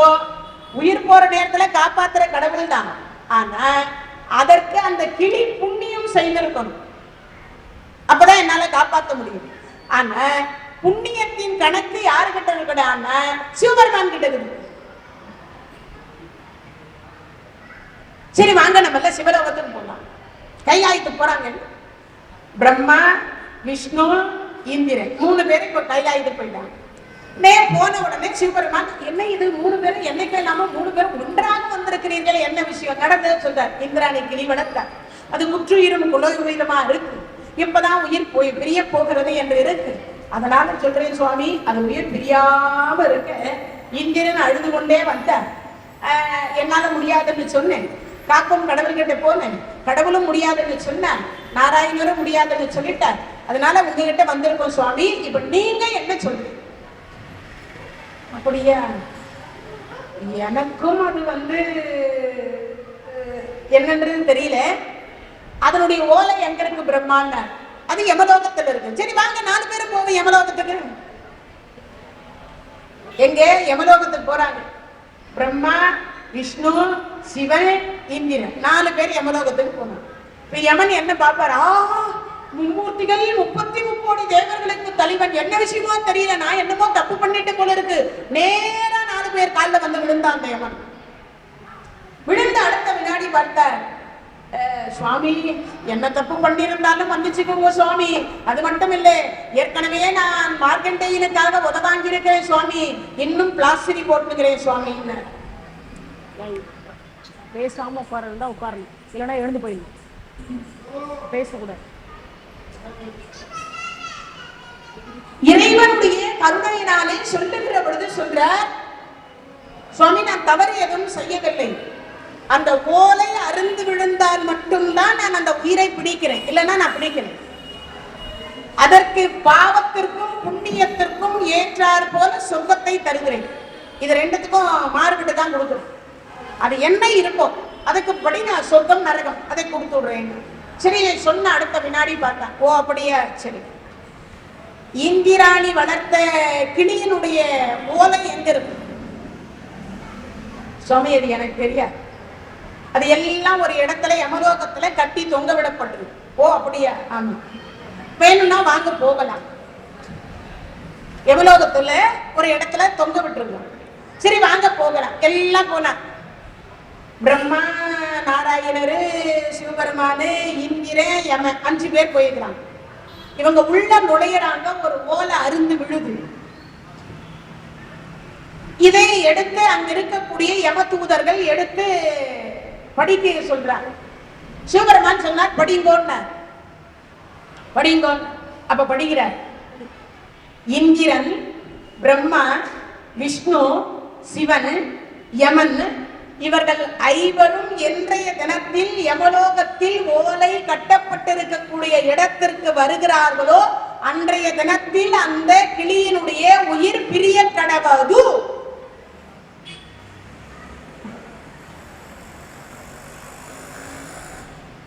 இந்திராணி சும்மா இருந்திருந்தாலும் இன்னும் கொஞ்ச நாளைக்கு அந்த கிளி இருந்திருக்கும். விதியை எப்படி வெல்ல முடியும்ன்றீங்க? வெல்ல முடியாது இல்லையா? மதிசூடிய சிவபெருமான் ஒருவரால் வெல்லலாம், மற்றவங்க யாராலையும் வெல்ல முடியாது. அதைத்தான் இங்கு சொல்லுகிற பொழுது சொல்றார், ஐயா நீ ஆட்கொண்டு அருளும் விளையாட்டின் உய்வார்கள் உய்யும் வகையெல்லாம். யார் சொல்ல முடியும்? இப்ப அந்த கிளி இறந்து போச்சு இல்லையா? அப்போ இது எல்லாம் ஈசன் திருவிளையாடு, இதெல்லாம் இறைவன் திருவிளையாடு. அந்த திருவிளையாட்டை யாராலையாவது அறிந்து கொள்ள முடியுமா? கூட இருக்கிற பொண்டாட்டிக்கே தெரியாதுன்னு பொழுது மற்றவர்கள் யாரால் அறிந்து கொள்ள முடியும் ஈசன் திருவிளையாட்டை? அதனால இங்க சொல்றார், ஐயா நீ ஆட்கொண்டு அருளும் விளையாட்டின் உய்வார்கள் உய்யும் வகையெல்லாம் உய்ந்தொழிந்தோம் எய்யாமற் காப்பாய். ஒரு முறை அதே மாதிரி அம்பாள் பார்த்தான். என்ன பார்க்கிறான்னா, தினமும் எல்லா ஜீவன்களுக்கும் படியலப்பான். யாரு? சிவபெருமானும் அம்பாலும் படியலக்கு புறப்படும். அண்ணாமலையார் படி அளந்து அளந்து மரக்காய வச்சு படுத்துன்னு இருக்கிறதாக வரலாறு அண்ணாமலையார். அது மாதிரி படியலக்கக்கூடிய பெருமானாக அவர் புறப்பட்டு எல்லாருக்கும் படியலக்கிறதுக்கு போனார். அம்மா புறப்படலாமா? புறப்படலாம். புறப்பட்டார். போகும் பொழுது சிவபெருமானும் கொஞ்ச நேரத்துக்கு முன்னாடி அம்பாலும் ஒரு வார்த்தை பேசிட்டு இருந்தாங்க. எந்த ஜீவன்கள் என்ன புண்ணியம் செய்திருக்கின்றதோ அந்த புண்ணியத்திற்கு ஏற்றார் போல அதற்கு உணவை படி அளக்கணும். சரிங்க சுவாமி. கைலாயத்துல ஒரு எறும்பு இருந்தது. அந்த எறும்பை பிடிச்சி ஒரு போற அவசரத்துல ஒரு டப்பாவில போட்டு மூடி வச்சு இந்த அம்மா போயிட்டான். யாரு? சிவபெருமான் இந்த எறும்புக்கு உணவு இன்று தரவில்லை. வாக்குவாதம் பண்ணலாம். யார்கிட்ட? சிவபெருமான். இதை போட்டு மூடி வச்சுட்டு அந்த அம்மா புறப்பட்டு கூடவே கணவன் கூட படியலக்கிறதுக்கு புறப்பட்டாங்க. எல்லாருக்கும் படியலந்து முடிச்ச உடனே ரிட்டர்ன் திரும்புறாங்க. இப்படி ரிட்டர்ன் திரும்புகிற பொழுது அங்க பார்த்தா திரும்பினாங்க. இப்போ அம்மா பார்வதி சொல்லுங்க சுவாமி, எல்லாருக்கும் படியளந்து விட்டோமா? அளந்தோம். அவன் கொஞ்சம் சலிச்சுட்டு சொல்றான், அளந்தோம். ஏன் இவ்வளவு சலிப்பு? குழந்தைகளுக்கு படியளப்பதில் உனக்கு அவ்வளவு சலிப்பா? இல்ல, புண்ணியம் செய்திருந்தால் தானே இந்த கைலாயத்தில் இடம் கிடைக்கும். ஆமா, அப்படி ஒரு கைலாயத்தில் இடம் கிடைத்த ஒரு புண்ணிய ஜீவனுக்கு இன்றைய தினத்தில் நீங்கள் உணவு படைக்கவில்லை, இந்நேரம் அந்த ஜீவன் இறந்திருக்கும். பார்த்த சிவபெருமான் சொன்னார், சத்தியமா எந்த ஜீவனும் இறப்பதற்கு ஈசன் நான் காரணமா இருக்க மாட்டேன்.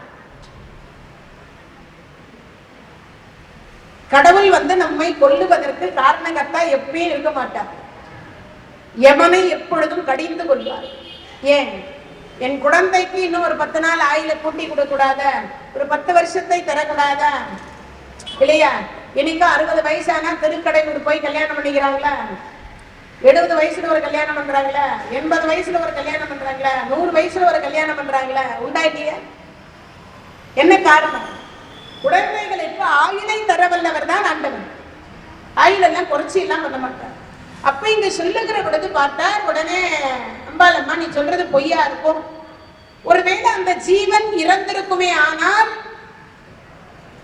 அவர் சொல்றாரு, நான் இறந்து விடுவதாக அர்த்தம், நானே இறந்து விட்டதாக அர்த்தம்.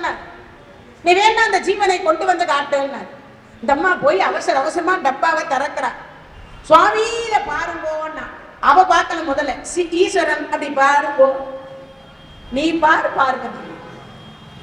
பார்த்தா போற அவசரத்துல சக்கர டப்பாவில தூக்கி எறும்பு போட்டு போய்க்கிறான். அது போடும் போது இத்தணும்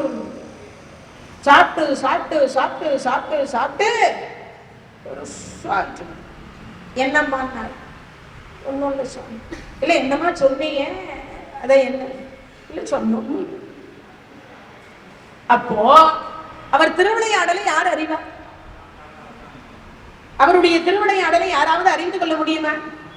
உடம்பில் சரி பாதியை வாங்கிய அம்பாளுக்கே அது தெரிந்து கொள்ள முடியவில்லை என்றால் நாமெல்லாம் ஏமாற்றோம். அதைதான் இங்கு சொல்லும் பொழுது சொல்றார், ஐயா நீ ஆட்கொண்டு அருளும் விளையாட்டின் உய்வார்கள் உய்யும் வகையெல்லாம் உய்ந்தொழிந்தோம் எய்யாமற் காப்பாய். என்ன பண்ண? எய்யாமற் காப்பாய் எமையோர் எம்பாவாய். அப்பனா என்ன அர்த்தம்? அப்படி அடியார்கள் என்று சொல்லக்கூடியதை, நெறி என்று சொல்லக்கூடியது எதெல்லாம் நன்மை பயக்குமோ அந்த நன்மை தரக்கூடிய அத்தனை திருவடியையும் யார் காப்பாற்றுவாரா? இறைவன் சிவபெருமான். அவரை எல்லாம் அத்தனை திருவிளையாடலையும் அவர் செய்து காப்பாற்றுவார். அப்படிப்பட்ட ஒரு பெருமான் சிவன். அவருடைய திருவிளையாடலை அவ்வளவு எளிதாக யாராலும் அறிந்து கொள்ளவும் முடியாது, தெரிந்து கொள்ளவும் முடியாது. 63 நாயன்மார்கள், 63 நாயன்மார்கள் இருக்காங்க. அந்த 63 நாயன்மார்களிடத்திலும் ஒவ்வொரு திருவிளையாடலை அவர் திருவிளையாடலை செய்து செய்து செய்து அடியார்களை இந்த பூமியில் இன்று வரைக்கும் இடம்பெற செய்தவர் சிவபெருமான். அது யாராவது மறுக்க முடியுமா? மறுக்கிறதுக்கு வாய்ப்பே இல்லை. ஏன்? ஒவ்வொரு அடியாரிடத்திலும் ஒவ்வொன்று கேட்டிருக்கார். சிறுதொண்டர்னு ஒரு பரஞ்சோதியர், அவர் சாப்பாடு வர அடியார்கள் என்ன சாப்பிடுவாங்களோ அதை தான் சமைச்சு கொடுப்பார். என்ன சாப்பிடுவாங்களோ அதை சமைச்சு கொடுப்பார். அப்படி சமைத்து கொடுக்கக்கூடிய அவரையே சோதிக்கணும்னு வைரவ மூர்த்தியாக கால பைரவராக வந்தார். யார்? சிவபெருமானே இறங்கி வர கால பைரவர் வேஷத்துல, நாய் ரூபத்துல வர, பைரவ ரூபத்துல வர, சிவடியாரா. அப்படி வருகிற பொழுது பார்த்தார். வந்தார். இங்க பரஞ்சோதியார் வீடு எதுன்னு கேட்ட அடுத்த வினாடி அங்க பார்த்தாங்க. ஐயோ அதோ பாருங்க அங்கதான். அப்படியே நேரா போனார். ஏற்கனவே காலையில இருந்து அடியார தேடின்னு இருக்கார், காண கிடைக்கல. அதனால என்ன பண்ணாருன்னா, அம்மா யாருன்னா அடியார்கள் வந்தாருன்னா வாசல் இங்க உட்கார வை, நான் அதுக்குள்ள பார்த்துட்டு வந்துடுறேன், வேற எங்கன்னா இருந்தா அடைச்சிடுவேன். யாராவது வீடு தேடி வந்தாலும் அமரச்சு. திருவெண்காட்டு நங்கைன்னு அந்த அம்மாவுக்கு பேர், மனைவிக்கு பேர். மனைவி அமைவதெல்லாம் இறைவன் கொடுத்த வரப்பிரசாதம். எங்கேயுமே கணவன் அமைவதெல்லாம் கடவுள் கொடுத்த வரப்பிரசாதம்னு இல்லை. மனைவி அமைவதெல்லாம். ஏன்? சில மனைவி சுடுதண்ணி கேட்டா பச்சை தண்ணி கொடுப்பான், பச்சை தண்ணி கேட்டா சுடுதண்ணி கொடுப்பான். காப்பி கேட்டா சில மனைவி டீ கொடுப்பா, டீ கேட்டா காப்பி கொடுப்பான். இட்லி கேட்டா தோசை கொடுப்பான், தோசை கேட்டா இட்லி கொடுப்பான். சில மனைவி சாப்பாடு ஆச்சா ஆச்சா சொல்வேன், ஆனா சொல்லுவேன், குரலை உயர்த்திட்டு. சில நேரத்துல உட்காருங்க போடுவேன். அப்படின்னா என்ன அர்த்தம்? அதனாலதான் சொன்னாங்க, மனைவி அமைவதெல்லாம் இறைவன் கொடுத்து. தாய்க்கு பின் தாரன்னு சொன்னாங்க. தாய்க்கு பின் மகள்னு சொல்லல, தாய்க்கு பின் தாரம். ஏன்? தாய் சரியா வளர்க்காவிட்டால் தாரம் வளர்க்கலாம், என்ன வேணாலும் செய்யலாம். தாரத்தினால எவ்வளவோ பெருத்திருப்பார். அதனால இங்க சொல்லுகிற பொழுது பார்த்தா, சந்தன காட்டு திருவெண்காட்டு நங்கை, சந்தன காட்டு நங்கை என்கின்ற அம்பாள் வந்து வேலைக்காரி. இப்ப இந்த அடியார் கால அதாவது பைரவ வேஷத்தை போட்டு இங்க வர சிவபெருமானே வர. அம்மா இது வரச்சுவதியார். ஆமா. சிறுதொண்டு. ஆமா. அவர் இல்லையா? அவரு அடியாரை தேடிட்டு போயிருக்கார். அப்படியே ஐயா நீங்க வாங்க, பாத பூஜை பண்ணிட்டு உள்ள கூட்டிட்டு போறதுக்கு இந்த மாதிரி ரெடியா எடுக்கிறார். ஆடவர் இல்லாத இல்லத்தில் நான் நுழைய மாட்டேன். ஆண்கள் இல்லாத நேரத்துல பெண்கள் மட்டுமே இருக்கிற வீட்டுல வெளியிலிருந்து வரக்கூடிய ஆண் என்று சொல்லக்கூடிய நான் உள்ள நுழையக்கூடாது. தப்பது. என்னதான் நான் சிவடியாரா இருந்தாலும் என்ன நுழையக்கூடாது, நுழையக்கூடாது. ஆனா இப்பெல்லாம் சுவாமி எங்க வீட்டுக்காரருக்கு பக்தியே இல்லை சுவாமி, நீங்க எங்க வீட்டுக்காரர் இல்லாத போது வாங்க சுவாமி அப்படின்னு சொல்றேன். உண்டா இல்லையா? ஆனா அப்பா சிவடியார் வரமாட்டேன்னு சொன்னார். நான் கணபதீஸ்வரர் ஆலயத்துல அமர்ந்திருக்கிறேன், வந்தா கூப்பிடு. சரின்னு இவர் வந்தார். பகல் அப்பவே 12. யாராவது அடியார் வந்து ஐயா இப்பதான் வந்துட்டு போனாங்க, அங்க உட்கார்ந்து இருக்கிறதா சொல்லியிருக்காங்க. நேரா போனார், காலில் விழுந்து பணிந்தார், காலை தொட்டு வணங்கினார். ஐயா உங்களை பார்த்ததுல ரொம்ப சந்தோஷம், நீங்க எங்க வீட்டுக்கு அமுது சாப்பிட வரும். அமுதுன்னா சாப்பாடு, அமுது சாப்பிட சொன்ன அடுத்த வினாடி இவர் பார்த்தார், அமுது சாப்பிடவா? சரி வர. ஆனா நான் எந்த மாதிரி உணவு உண்மைன்னு உனக்கு தெரியுமா? ஐயா சொன்னா தெரிஞ்சுக்கிறேன். அந்த மாதிரி உணவெல்லாம் உன்னால சமைச்சு கொடுக்க முடியாது போட்டார். ஐயா கஜானாவையே திறந்து விட்டுருக்கார் சோழ மன்னன். எதை? கஜானாவை. நீங்க சொன்னீங்கன்னா எந்த மாதிரி உணவாக இருந்தாலும் அதை நான் சமைத்து கொடுக்கிறேன். ஏன்னா ஈசன் திருவிளையாடல் என்னன்னு நம்ம எல்லாம் தெரிஞ்சுக்கணும் இல்லையா? அதுக்காக தான் அந்த கதை. அப்ப இவர் சொல்றார், அப்படியா? சரி. என்ன? அதாவது ஒரு ஊரில் கணவன் மனைவி இருக்கணும். அவங்களுக்கு வயசு, அதாவது அவர்களுக்கு ஒரே குழந்தையா இருக்கணும். ஒரு ஊரில் ஒரு தாய் தந்தை, அந்த தாய் தந்தையருக்கு 5 வயதில் ஒரு குழந்தை இருக்கணும். அந்த குழந்தைக்கு 5 வயசு அன்னைக்குதான் ஆகியிருக்கணும். அன்னைக்குதான் அந்த குழந்தைக்கு 5 வயசு ஆகியிருக்கணும். அந்த குழந்தைக்கு கூன் குருடு செவிடு பேடு நீங்கி பிறந்திருக்கணும். அந்த குழந்தை ஆண் குழந்தையா இருக்கணும், பெண் குழந்தையா இருக்கக்கூடாது. அதே மாதிரி அந்த குழந்தைய தாய் காலை பிடிக்க, தந்தை கழுத்தை அறுக்க, ஒவ்வாத பகுதியை ஒதுக்கி வைத்து விட்டு தாய் சமைத்து கொடுக்க, அதை நான் உண்பேன். இதான் என் சாப்பாடு. போய் சமைச்சிட்டு சமையல் பண்ணிட்டு வந்து கூப்பிடுங்க. இங்கிருந்து நேர திருவெண்காட்டு நங்கை கிட்ட போனோம். அவர் சொன்னார், இந்த மாதிரி சொல்லிட்டார், நான் என்ன பண்றதுன்னு தெரியல. 1000 கோடி பணம் கொடுத்தாலும் ஒரே ஒரு குழந்தை பெற்று கொண்டிருக்கக்கூடியவர்கள் அந்த குழந்தையை யமனுக்கு கொடுத்தாலும் கொடுப்பாங்க, உயிரோட காலை பிடிச்சி அரிஞ்சி சமைச்சு கொடுப்பாங்களா? முடியுமா? முடியாது இல்லையா? அதனால பார்த்தாங்க. அந்த அம்மா கொஞ்ச நேரம் நின்று யோசனை பண்ணியதை நாங்கள் முன்பே சொன்னதே, மனைவி அமைவதெல்லாம் இறைவன் கொடுத்த வரப்பிரசாதம். சுவாமி கவலைப்படாதீங்க, உங்க சிறு தொண்டு கெடாது. என்னமா சொல்றேன்? இன்னைக்கு தானே நம்ம பிள்ளைக்கு 5 வயசு முடியுது, காலையில தானே அவனுக்கு பிறந்த நாள் கொண்டாட்டம், அவனை பள்ளிக்கூடத்திற்கு அனுப்பி வச்சிருக்கோம் இல்லையா? ஆமா.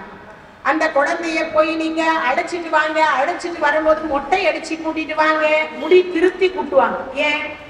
அவர் தான் முதலே சொல்லிட்டாரு, ஒவ்வாத பகுதியை ஒதுக்கி வைத்து விட்டு.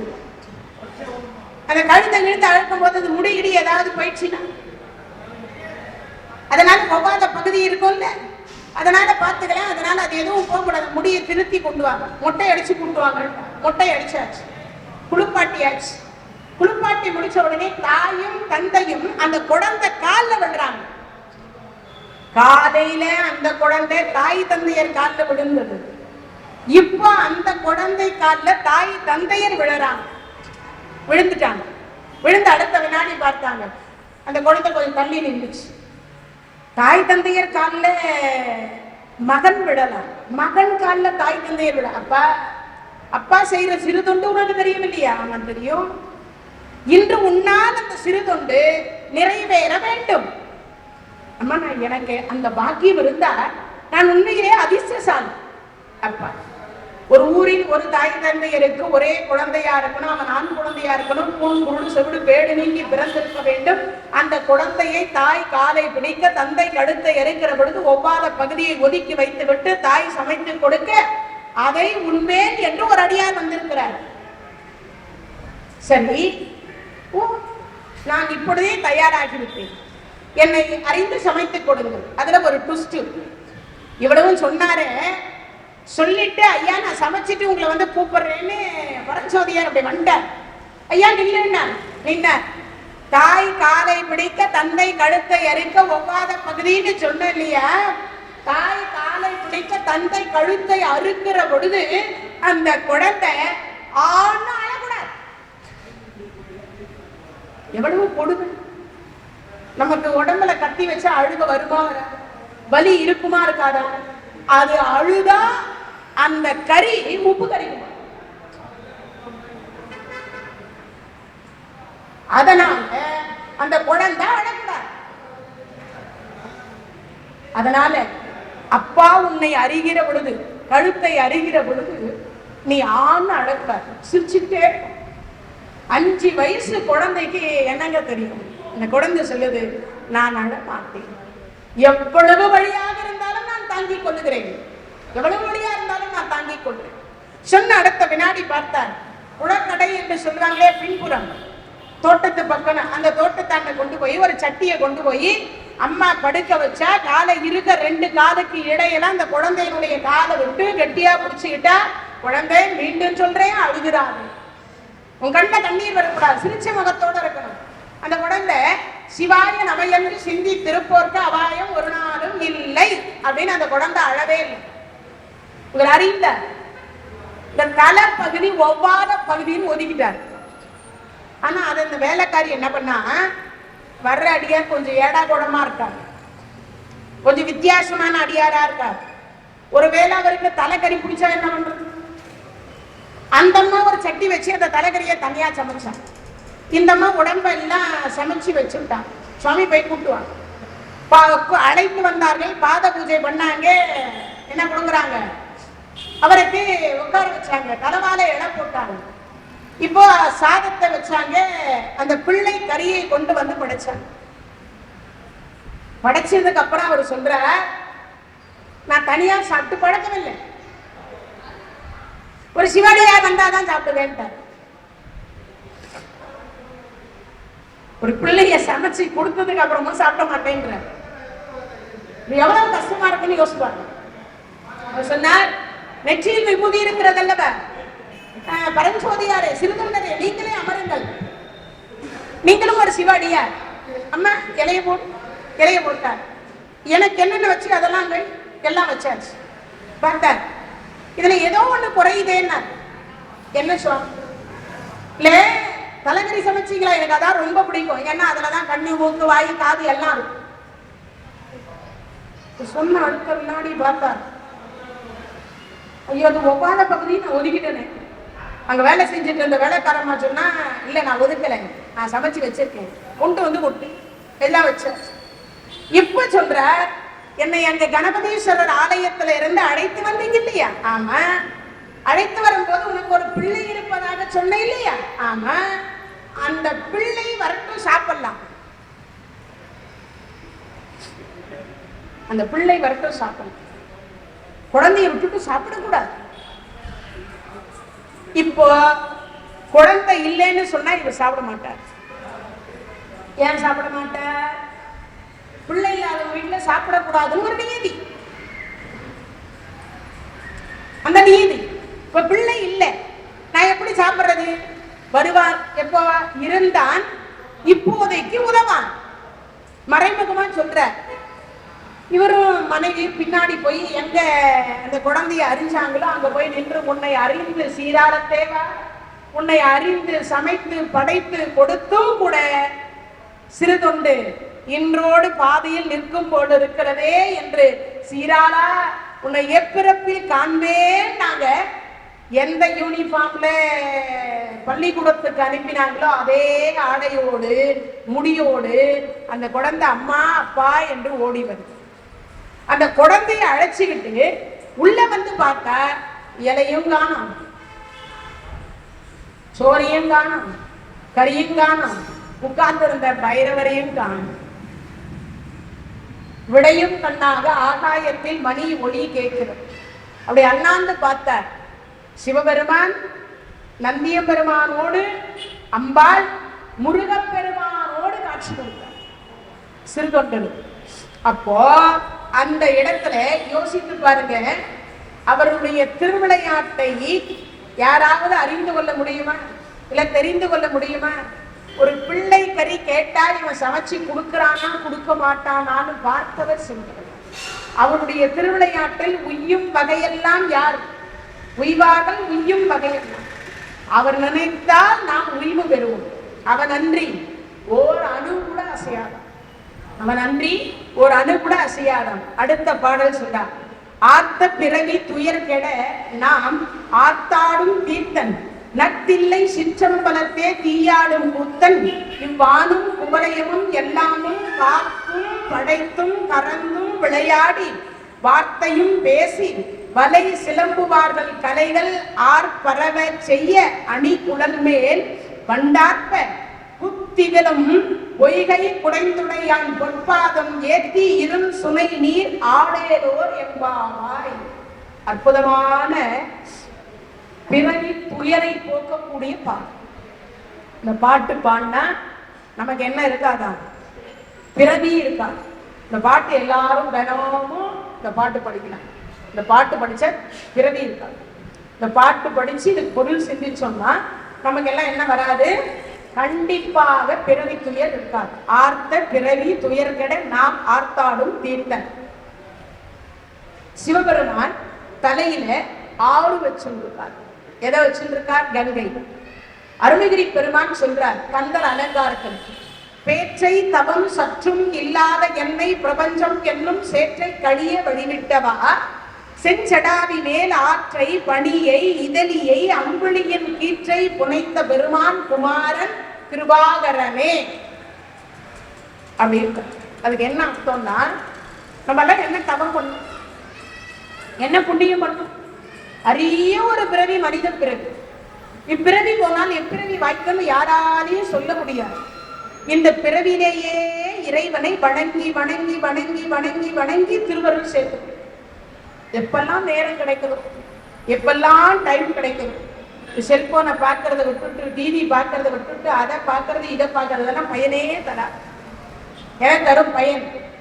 இறைவனை எல்லாருக்கும் ஒரு ஆசை. நம்ம குழந்தைங்க நல்லா படிக்கணும்னு ஆசை, நல்ல வாழ்க்கை அமையணும்னு ஆசை, நல்ல மனைவி வாய்க்கணும், நல்ல மருமகள் வாய்க்கணும், நல்ல மருமகன் வாய்க்கணும், அவர்களுக்கு ஒரு குழந்தை பிறக்கணும், அந்த குழந்தை ஆயுளோட இருக்கணும், அது நல்லா படிக்கணும். இப்படிதானே எல்லாருடைய ஆசை. அந்த குழந்தைங்களுக்கு ஒரு வீடு வாசல் அமையணும், இதுதானே எல்லாருடைய. ஆனா அதற்கு நாம என்ன செய்யணும்? சொத்து சேர்த்து வச்சா போதுமா? வீடு வாசல் சேர்த்து வச்சா போதுமா? அதெல்லாம் ஆயுள் கொடுத்தா அனுபவிக்கலாம், இல்லைன்னா முடியாது. சரி, ஆயுளையும் கொடுத்து நோய் கொடுத்துட்டா என்ன பண்ண முடியும்? மூல வளர்ச்சி இல்லாத பிள்ளைய கொடுத்துட்டா என்ன பண்றது? அனுபவிக்க முடியுமா? முடியாது இல்லையா? அப்போ ஆயுளும் கொடுத்து அறிவும் கொடுத்தாதான் அதை அனுபவிக்க முடியும், இல்லைன்னா முடியாது. ஒருவேளை அப்பா சேர்த்து வைக்கிறார், பிள்ளை தற்குறியா இருந்தா படிக்கிறதே இல்லை, ஊர் சுத்தரா, அப்பா சம்பாரிச்சு வச்ச சொத்து மொத்தத்தையுமே அடிக்கிறதுக்கு பிறந்தா என்ன பண்றது? அப்படி ஒரு குழந்தை பிறந்தா என்ன பண்ண முடியும்? பண்ண முடியாது இல்லையா? அப்பா அவன் அருளாலே அவன் தாள் வணங்கி, அப்படி வணங்கினா நமக்கு என்ன கிடைக்காது? நம்மெல்லாம் நிறைய பேர் சொத்து சேர்க்கணும்னு மட்டும்தான் ஆசைப்படுறோம். இறைவனுடைய திருவருளை சேர்த்தால் மட்டும்தான் அந்த சொத்தை அனுபவிக்க முடியும், இல்லைன்னா அனுபவிக்க முடியாது. அதனால இங்க சொல்றார், ஆர்த்த பிறவி துயர்கட நாம் ஆத்தாடும் தீர்த்தன். ஏன் கங்கையை தலையில வச்சுருக்கார்? எதற்காக? நம்மளுடைய பிறவி புழுக்கத்தை போக்குவதற்காக. ஏன்னா எவ்வளவு பிறவி இருக்குன்னு தெரியாது, எவ்வளவு பிறவி இருக்குன்னு தெரியாது. என் குழந்தை நிறைய பிறவி எடுத்து எடுத்து எடுத்து எடுத்து ரொம்ப கஷ்டப்பட்டார். படினத்தார் சொல்றார், மாதா உடல் சலித்தால் கல்வினையேன் கால் சலித்தேன், வேதாவும் கை சலித்து விட்டானே நாதா இருப்பையூர் வாழ் சிவனே, இன்னும் ஓர் அன்னை கருப்பையூர் வாராமல் கா. மாதா உடல் சலித்தார். ஒவ்வொரு முறையும் நம்மள சுமக்கிற அம்மா ஒவ்வொரு முறையும் அவர் கஷ்டப்படுறாங்க. எத்தனை பிறவி எடுக்கிறோமோ, நீங்க நிறைய பேர் நினைக்கலாம் மனித பிறவியில மட்டும்தான் கஷ்டமா? நாயா பிறந்தாலும் கஷ்டம்தான், மாடா ஆடா பிறந்தாலும் கஷ்டம்தான். ஏதாவது ஒரு ரூபத்தில் எந்த ரூபத்துல பிறந்தாலும் அது அந்த தாய்க்கு கஷ்டம். பெறக்கூடிய தாய் கஷ்டப்படணும் இல்லையா?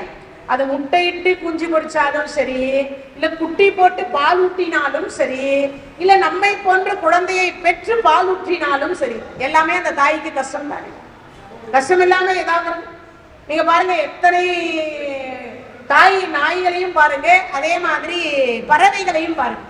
அது பறக்கிற வரைக்கும் அதுக்கு போய் இறையை தேடி தேடி தேடி கொண்டு வந்து அது வாயில ஊட்டிட்டு, எங்கேயாவது 4 இடத்துல சோறு தின்னுட்டு அந்த குழந்தைகளுக்கு பால் கொடுக்கணுமேன்றதுக்காக அந்த நாய் படாத பாடுபட்டு அந்த குழந்தைங்களுக்கு குட்டிக்கு பால் ஊட்டும். தெருநாய்கள் நிறைய பார்த்திருப்பீங்க, பால் ஊட்டும். அப்போ அது ஒரு இறை தேடுவதற்கு, அதனுடைய இறையை அது தேடுவதற்கு முற்படுகிற வரைக்கும் அந்த தாய் படக்கூடிய பாடு கொஞ்சம் நெஞ்சம் இல்லை. குட்டி போட்ட எலி குட்டி பார்த்திருக்கீங்களா? மழை வந்துட்டா அந்த எலி பொந்துக்குள்ள போயிடும் தண்ணி. அந்த குட்டியே ஒவ்வொரு முறையும் போய் அது உள்ள நுழைச்சு அந்த குட்டியை வெளியில தூக்கிட்டு வரும். நீங்கெல்லாம் பாருங்க, அதெல்லாம் ரொம்ப வியப்பா இருக்கும், இறைவனுடைய படைப்பு எப்படி எல்லாம் இருக்குன்னு. அப்போ அதனால சொல்றார், மாதா உடல் சலித்தார். இந்த உடம்பு அவ்வளவு சலிப்பாயிடும். ஒரு குழந்தையை பெற்ற தாயினுடைய வயிற்றினுடைய புண்ணு எப்ப ஆறும்னா, அந்த குழந்தை பெரியவனாகி அவனுக்கு திருமணமாகி அவனுக்கு ஒரு குழந்தை பிறந்ததற்கு பிறகு அப்பையும் வந்து அம்மா நீ சாப்பிட்டியான்னு கேட்பாங்க பாருங்க. அப்பதான் அந்த புண்ணு ஆறும். இன்னொரு முறை ஆறும் எப்போ? நல்ல புண்ணியம் வச்சு நல்ல பிள்ளையை பெற்றிருக்கிறான். எப்பாரும் நல்ல பிள்ளையை பெற்றிருக்கிறார், இல்லை என்று சொல்ல மாட்டார், எதிர்த்து அதிகமாக பேச மாட்டார், கோபமே பட மாட்டார், நல்ல குணவான். இத அந்த அம்மா காதால கேட்கணும். அப்படி கேட்கும் பொழுது, இன்றுதான் உன்னை பெற்ற பயன் அடைந்தேன் அப்படின்னு சொல்லு. அப்பதான் அந்த வயிற்றுல இருக்கிற எங்கேயாவது ஒரு மூலையில புண்ணு இருந்துகிட்டே இருக்குமா, அந்த குழந்தை நல்லவர்னு யாராவது சொல்லி காதல கேட்டு அந்த குழந்தை நம்மை வந்து சாப்பிட்டையான்னு எப்ப கேக்குதோ அப்போ இந்த தாயினுடைய வயிற்றில் இருக்கக்கூடிய புண்ணு ஆறுன்னு சொல்லப்படுகிறது. அப்போ மாதா உடல் சலித்தார். அப்போ அவருக்கு கிட்டத்தட்ட ஒரு 40-35 வயசு ஆகணும். அவருக்கு ஒரு குழந்தை பிறந்திருக்கணும். அந்த குழந்தைய பார்த்துக்கிட்டே நம்மையும் வந்து அந்த குழந்தை வந்து கேட்கணும். அப்போ எவ்வளவு இருக்குன்னு யோசிச்சு பாருங்க. அப்போ வரைக்கும் அந்த அம்மாவுக்கு அந்த வயிற்றில் அந்த புண்ணு இருக்குமா? இப்ப பட்டினத்தார் சொன்னது சரியா போச்சா? மாதா உடல் சலித்தால் கல்வினை ஏன் கால் சலித்தேன். என் தலையெழுத்த மாத்துறதுக்காக நான் நடந்து நடந்து நடந்து பொருளை தேடி தேடி தேடி ஒவ்வொரு ஜென்மத்திலையும் ஒவ்வொரு மனைவி மக்களுக்காக சேர்க்கணுன்றதுக்காக, அந்த பிள்ளைகளை வாழ வைக்கணுன்றதுக்காக நான் நடந்து நடந்து நடந்து கால் சலிச்சு போச்சு. வேதாவும் கை சலித்து விட்டானே. யாரது வேதா? பிரம்மா. தலையெழுத்த ஒவ்வொரு ஜென்மம் எடுக்கிற பொழுதெல்லாம், ஒவ்வொரு பிறவி எடுக்கிற பொழுதெல்லாம் தலையெழுத்தை எழுதி எழுதி எழுதி என்ன இந்த பையன் மறுபடியும் மறுபடியும் பிறந்து பிறந்து இறந்து பிறந்து இறந்து இப்படியே வந்துட்டு இருக்க இந்த ஆன்மா, இது முக்தியே பெறாதா? எத்தனை முறைதான் நான் இந்த தலையெழுத்தை எழுதுறது? அப்ப வேதாவும் கைசலித்து விட்டானே நாதா, இருப்பையூர் வாழ் சிவனே இன்னும் ஓர் அன்னை கருப்பையூர் வாராமல் கா. அம்மா வயிற்றுல போய் மீண்டும் நான் ஜனனமாக வேண்டாம். என்ன பண்ணணும்? அப்போ முக்தி கிடைக்கும். என்ன கிடைக்கணும்? முக்தி கிடைக்கணும். அதை இங்க சொல்றார். ஆர்த்த பிறவி துயர்கெட நாம் ஆர்த்தாடும் தீர்த்தன். தீர்த்தன்னா என்ன அர்த்தம்? நீராக இருக்கிறார்னு அர்த்தம். அவர்தான் கங்கை, கங்கை தான் அவர். ஏன் திருமுடியில கங்கையை வச்சுருக்காருன்னு மட்டும் நமக்கு எல்லாருக்கும் தெரியும். ஆனா தீர்த்தமாக இருக்கக்கூடியதே யாருன்னா சிவன் தான். அதனாலதான் பஞ்சபூத தலங்கள் இருக்கிறது அவருக்கு.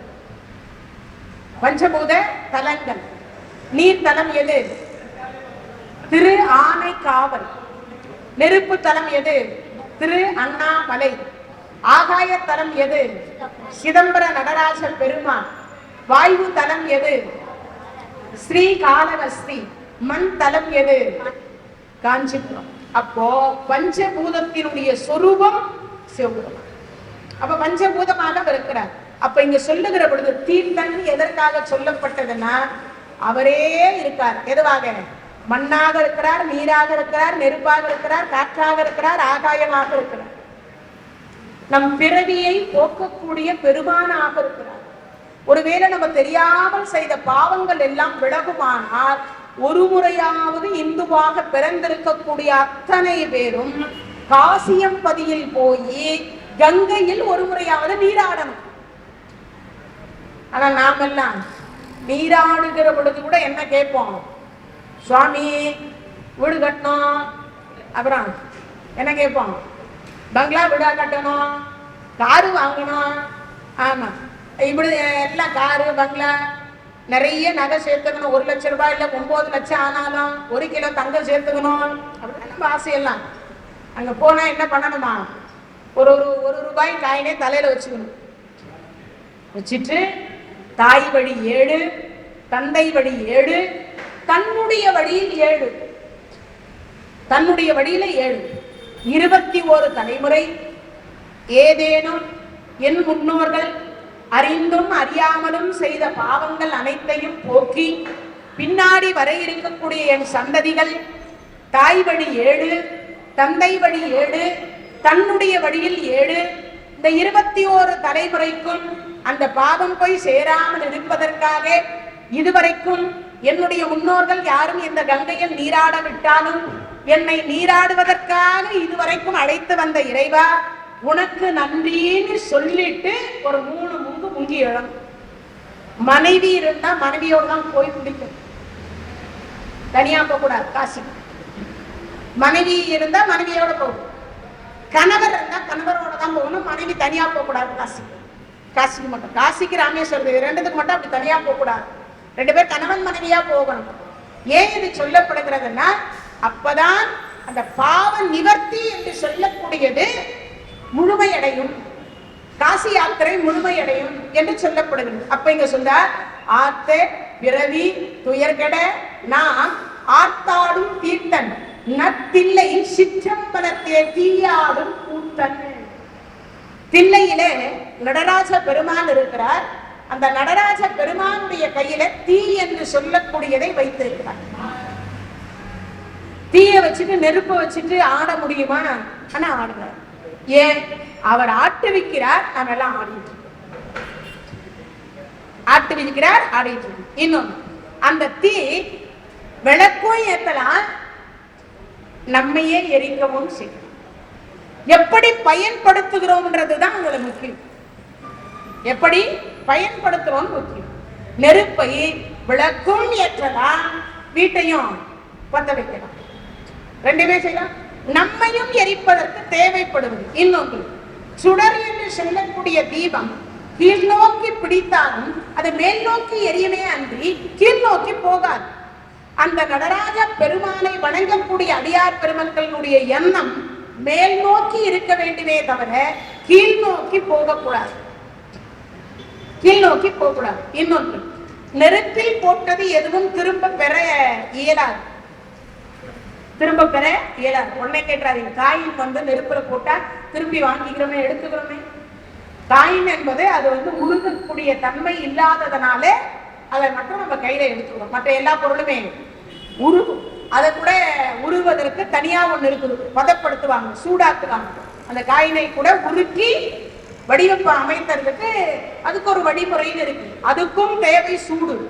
அதே மாதிரி நம் உடம்பில் சூடு அதிகமானால் நமக்கு ஜுரம்னு வேறு. டாக்டர் சொல்வார் 102 டிகிரி ஜுரம் வருது. நம்மால சாப்பிட முடியாது, தூங்க முடியாது, ரெண்டும் செய்ய முடியாது. அந்த சூடு உடம்பில் அளவு குறைந்து விட்டால் நம்ம கதி எல்லாம் ஜன்னி வச்சுடுச்சுன்னு. அந்த காலத்துல உண்டு, குழந்தை பிறந்தா ஜன்னி வைக்கணும். இப்பவும் வந்து பல்லு வந்து புடுங்க முடியாம வேற மாதிரி ஏதாவது பண்ணி ரியாக்ஷன் பண்ண இந்த முகத்தின் பகுதியில ஜன்னி வைக்கும். அது மாதிரி உண்டு, பல்லுக்கு அவ்வளவு வலிமை உண்டு. அது மாதிரி இங்க சொல்லுகிற சொல்றார், தீயை கையில் வைத்திருப்பதற்கு என்ன காரணம்னா, எல்லாம் இந்த உலகத்தில் சாம்பலாகும். பிடி சாம்பல், முடி சார்ந்த மன்னரும் பிடி சாம்பலாகும். அப்பனா என்ன பண்ணக்கூடாது? நான் ஆடலாம், நிறைய நீங்கெல்லாம் ஆடக்கூடாது. இறைவன் ஆடலாம், அவர் ஆட்டி வைக்கிறார், நம்ம ஆடுறோம். ஆனா ஆறறிவு கொடுத்திருக்கின்ற காரணத்தினால் அறிந்து சிந்தித்து நம் தகுதி என்னமோ அதற்கேற்றார் போல நாம ஆட வேண்டும். அளவுக்கு மீறி என்ன பண்ணக்கூடாது, ஆடக்கூடாது என்பதை இங்கு சொல்றார். அதனால சொல்றார், கூத்தன் என்ன பண்றார், நத்தில்லை, நல்ல தில்லையா. ஏன்? நன்மையை தவிர தீமை தராத தில்லை என்று. இன்னொன்று, முக்தி தரக்கூடிய தலம், தரிசித்தால் முக்தி தரக்கூடிய தலம். சிதம்பரம் நடராஜ பெருமானை பார்த்தால் முக்தி கிடைச்சது, நினைத்தால் முக்தி திருவண்ணாமலை, தரிசித்தால் முக்தி சிதம்பரம். இருந்த இடத்துல இருந்து நினைச்சா முக்தி கொடுப்பார், பார்த்தா முக்தி கொடுத்துருவார். சிதம்பரம் நடராசரை பார்த்தா முக்தி. அதனாலதான் தரிசனம் செய்வது சிதம்பரம் நடராசரே தரிசனம் பண்ணணும். 100 கோடி சொத்து வைத்திருப்பது சிறப்பல்ல, 100 ஆண்டு காலம் டாக்டர் கிட்ட போகலன்னு சொல்லுவதும் சிறப்பல்ல. ஆனால் ஒரு முறையாவது சிதம்பரம் நடராஜ பெருமானை தரிசிக்காவிட்டால் அவர்கள் வாழ்க்கை வீண் என்றார். யாரு? மணிவாசகர்.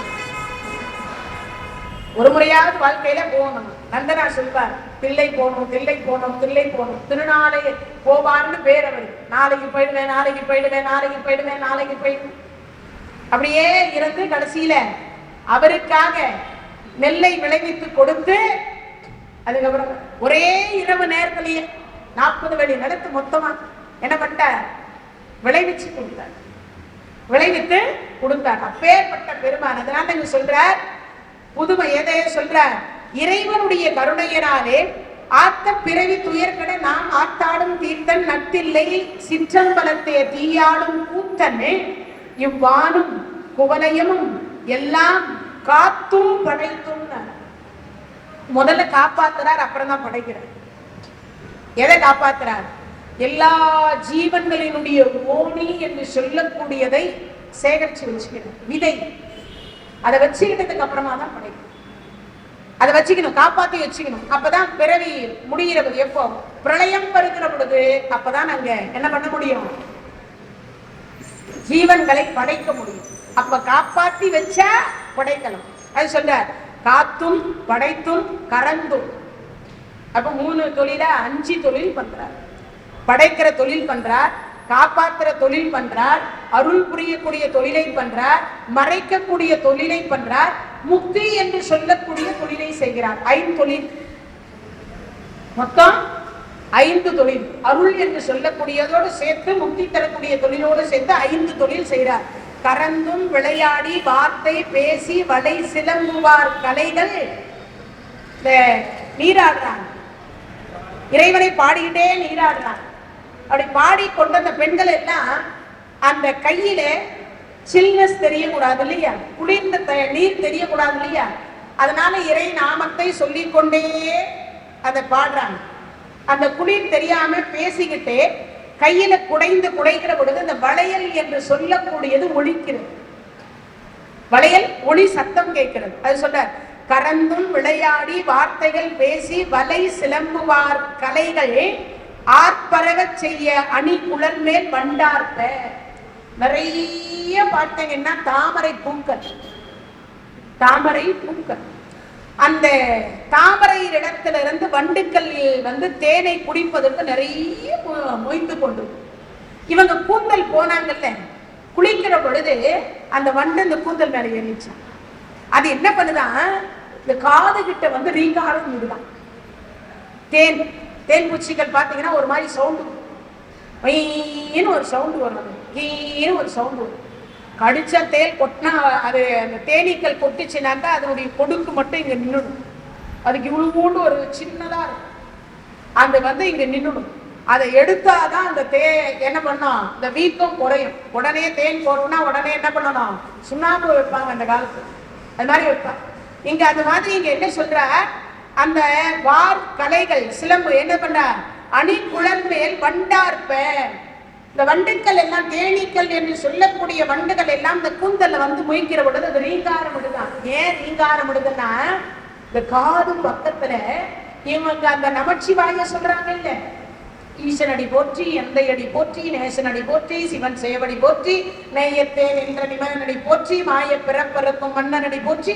இதை திரும்ப திரும்ப அவங்க இறைவனை பேரை சொல்றாங்க இல்லையா, அதை சொல்றதே இந்த காது கேட்பது பொழுது அந்த ரீங்கார சத்தத்தோடு அவங்க பேசுறத இது கேக்குதா. அந்த வண்டுகள் எதை கேக்குதா, கூந்தல்ல இருந்து சிவநாமத்தை அந்த தேனீக்கள் கேட்கிறதா. அப்ப எவ்வளவு புண்ணியம் பண்ணி இருக்கணும் அந்த தேனீக்கள், தேனீக்கள் எவ்வளவு புண்ணியம் பண்ணி இருக்கேன்னு பாருங்க. அதை இங்க சொல்ற. அப்போ என்ன சொல்ற, அணி குழல் மேல் வண்டார்ப்ப பூத்திகளும் பொய்கை குடைந்துடையான். பூ நிறைய பூத்திருக்கு, பொய்கை எது, குளம், ஏரி, ஆறு, பொய்கை எல்லாம் இருக்கு. அங்க என்ன பண்றாங்க, கையில தொழுது கொண்டே இறைவனை வணங்கி கொண்டே குடைந்துடையான். அந்த கீழே இருக்கக்கூடிய தண்ணி மேலையும் மேல இருக்கக்கூடிய தண்ணியும் மாறி மாறி அப்படி குடையிறாங்க. குடைத்தால்தான் வெது வெதுப்பான இந்த சூடோட நமக்கு தீர்த்தம் அங்க இருக்கும், அந்த நீர் இருக்கும். அதனால குடைந்து, அதுக்கப்புறம் என்ன பண்றாங்க, குடைந்துடையான் பொற்பாதம் ஏத்தி. இப்ப அந்த குளிக்கிற பொழுது வேற எதையும் சிந்திக்கல, அந்த தாமரை மலரை சிந்திக்கல, அதெல்லாம் யோசிக்காம நேத்தைக்கு பார்த்தாங்க இல்லையா இறைவனுடைய அந்த திருவடி. நாளைக்கு மார்கழி பிறக்க போகிறது, நாளைக்கு பாவை நோம்போடு அந்த இறைவன் திருவடியை பார்க்க போறோம். இப்போ நீராடுகிறோம். அப்படி நீராடுகிற பொழுதே என்ன சிந்திக்கிறாங்களா, சிவபெருமானுடைய திருவடி எப்பேற்பட்ட திருவடி இல்லை. உருத்திரர் நாரணர் என்று சொல்லக்கூடிய பிரம்மா விஷ்ணு 33 தேவர்கள் சித்தர்கள் ஞானிகள் யோகிகள் அத்தனை பேரும் ஆயிரம் ஆண்டு காலம் தவம் செய்தாலும் தேடி காண கிடைக்காத திருவடி சிவன் திருவடி. அப்பேற்பட்ட திருவடி அது நமக்கு எளிமையா காட்டுறதுக்காக அவர் உட்கார்ந்துருக்காரு. அப்ப நம்ம போய் அதை தரிசனம் பண்ண, அதுல குடிக்கிற பொழுதே அந்த பொற்பாதத்தை ஏற்றி அவன் என்ன பண்றாங்களா மனசுக்குள்ள நினைக்கிறாங்க. அப்போ உண்ணும் பொழுது, உறங்கும் பொழுது, பேசும் பொழுது எப்பொழுதும் என்ன சிந்தனை இருக்கணுமா, அந்த பகவானுடைய சிந்தனை, அந்த சிவபெருமானுடைய சிந்தனை, அந்த திருவடியை நினைத்து கொண்டே இருக்கணுமா. நினைந்து நினைந்து உணர்ந்து உணர்ந்து நெகிழ்ந்து நெகிழ்ந்து ஊற்றெடும் கண்ணீர் அதனால் உடம்பு நனைந்து நனைந்து வள்ளலார் சொல்லுவார். அவர் திருவடியை சிந்திக்கிற பொழுது ஆனந்த கண்ணீர் உடம்புல இருக்கு. அதனால இங்க சொல்லுகிற பொழுது சொல்றார், பூத்திகளும் பொய்கை குடைந்துடையான் பொற்பாதம் ஏத்தி இரும் சுனை நீர் ஆடையரோர் என்பாவாய். இந்த பாட்டு படிச்சா ஏத்தி இரும் சுனை நீர் ஆடையரோர் என்பாவாய். ஒண்ணு நீராடுகிற பொழுது இந்த பாடல் சொல்லலாம், நம்ம குளிக்கிற பொழுது ஒவ்வொரு நாளும் இந்த பாடல் சொல்லலாம். அப்படி குளிக்கிற பொழுது உங்க வீட்டு பாத்ரூம் எந்த பக்கம் இருந்தாலும் அதுல ஓம் என்கின்ற பிரணவத்தினுடைய மந்திரத்தை இந்த ஆள்காட்டி விரல்ல எழுதி வலக்கரத்தை வைக்கணும். வச்சுட்டு உங்க முகம் வடக்கு பார்த்து, உங்க முகம் வடக்கு பார்த்து, அப்படி வடக்கு பார்த்து இருக்கிற பொழுது இந்த வலக்கரத்தை அந்த தீர்த்தத்துல வைக்கிறீங்க தண்ணியில, அப்ப சொல்லணும், கங்காதேவி வருக, யமுனாதேவி வருக, சரஸ்வதி வருக, காவேரி வருக என்று புண்ணிய நதிகளுடைய பெயரை ஒரு 3 முறை உச்சரித்து, அப்படி உச்சரித்ததற்கு பிறகு அந்த தண்ணியை தூக்கி தன் தலையில் கொட்டி கொண்டார். இருந்த இடத்திலிருந்தே கங்கையில குளிச்ச புண்ணியம், யமுனையில குளிச்ச புண்ணியம், காவேரியில குளிச்ச புண்ணியம், அது மட்டும் இல்ல, தெரியாம செய்த பாவம் அன்றே நமக்கு விளங்கும். அன்றே அப்பேற்பட்ட ஒரு சிறப்பு வேற எந்த மதத்துக்கும் இல்லை, நம்ம இந்து மதத்துக்கும் உண்டு. அதை இங்க சொல்லுகிற பொழுது சொல்றார், ஆர்த்த பிறவி துயர்கட நாம் ஆர்த்தாடும் தீர்த்தன் நட்டில்லை சிற்றம்பலத்தே தீயாடும் கூத்தன் இவ்வானும் உபலயமும் எல்லாமும் காத்தும் படைத்தும் கறந்தும் விளையாடி வார்த்தையும் பேசி வளை சிலம்புவார்கள் கலை ஆர்ப்பரவ செய்ய அணி குழல்மேல் பண்டார்ப்ப பூத்திகனும் பொய்கை குடைந்துளையான் பொற்பாதம் ஏத்தி இரும் சுனை நீர் ஆடேலோ எம்பாவாய். இந்த பாட்டு படிச்சா நமக்கு பிறவி போகும், அதே மாதிரி முக்தி என்பது கிடைப்பது திண்ணம் என்று சொல்லிக் கொண்டு இவ்வளவு நேரம் இந்த நிகழ்ச்சியை கேட்டுக் கொண்டிருந்த அனைத்து அடியார் பெருமக்களுக்கும் எல்லாம் வல்ல இறைவன் நோயற்ற வாழ்வும் குறைவற்ற செல்வத்தை தர வேண்டும் என்று சொல்லி வேண்டி பிரார்த்தித்துக் கொண்டு மீண்டும் நாளைய தினத்தில் திருப்பாவை திருவெம்பாவையில் சந்திப்போம் என்று கூறி விடைபெறுகின்றேன். நன்றி, வணக்கம். தென்னாடுடைய சிவனே போற்றி, எந்நாட்டவர்க்கும் இறைவ போற்றி, வெற்றிவேல் முருகனுக்கு அரோகரா. நன்றி.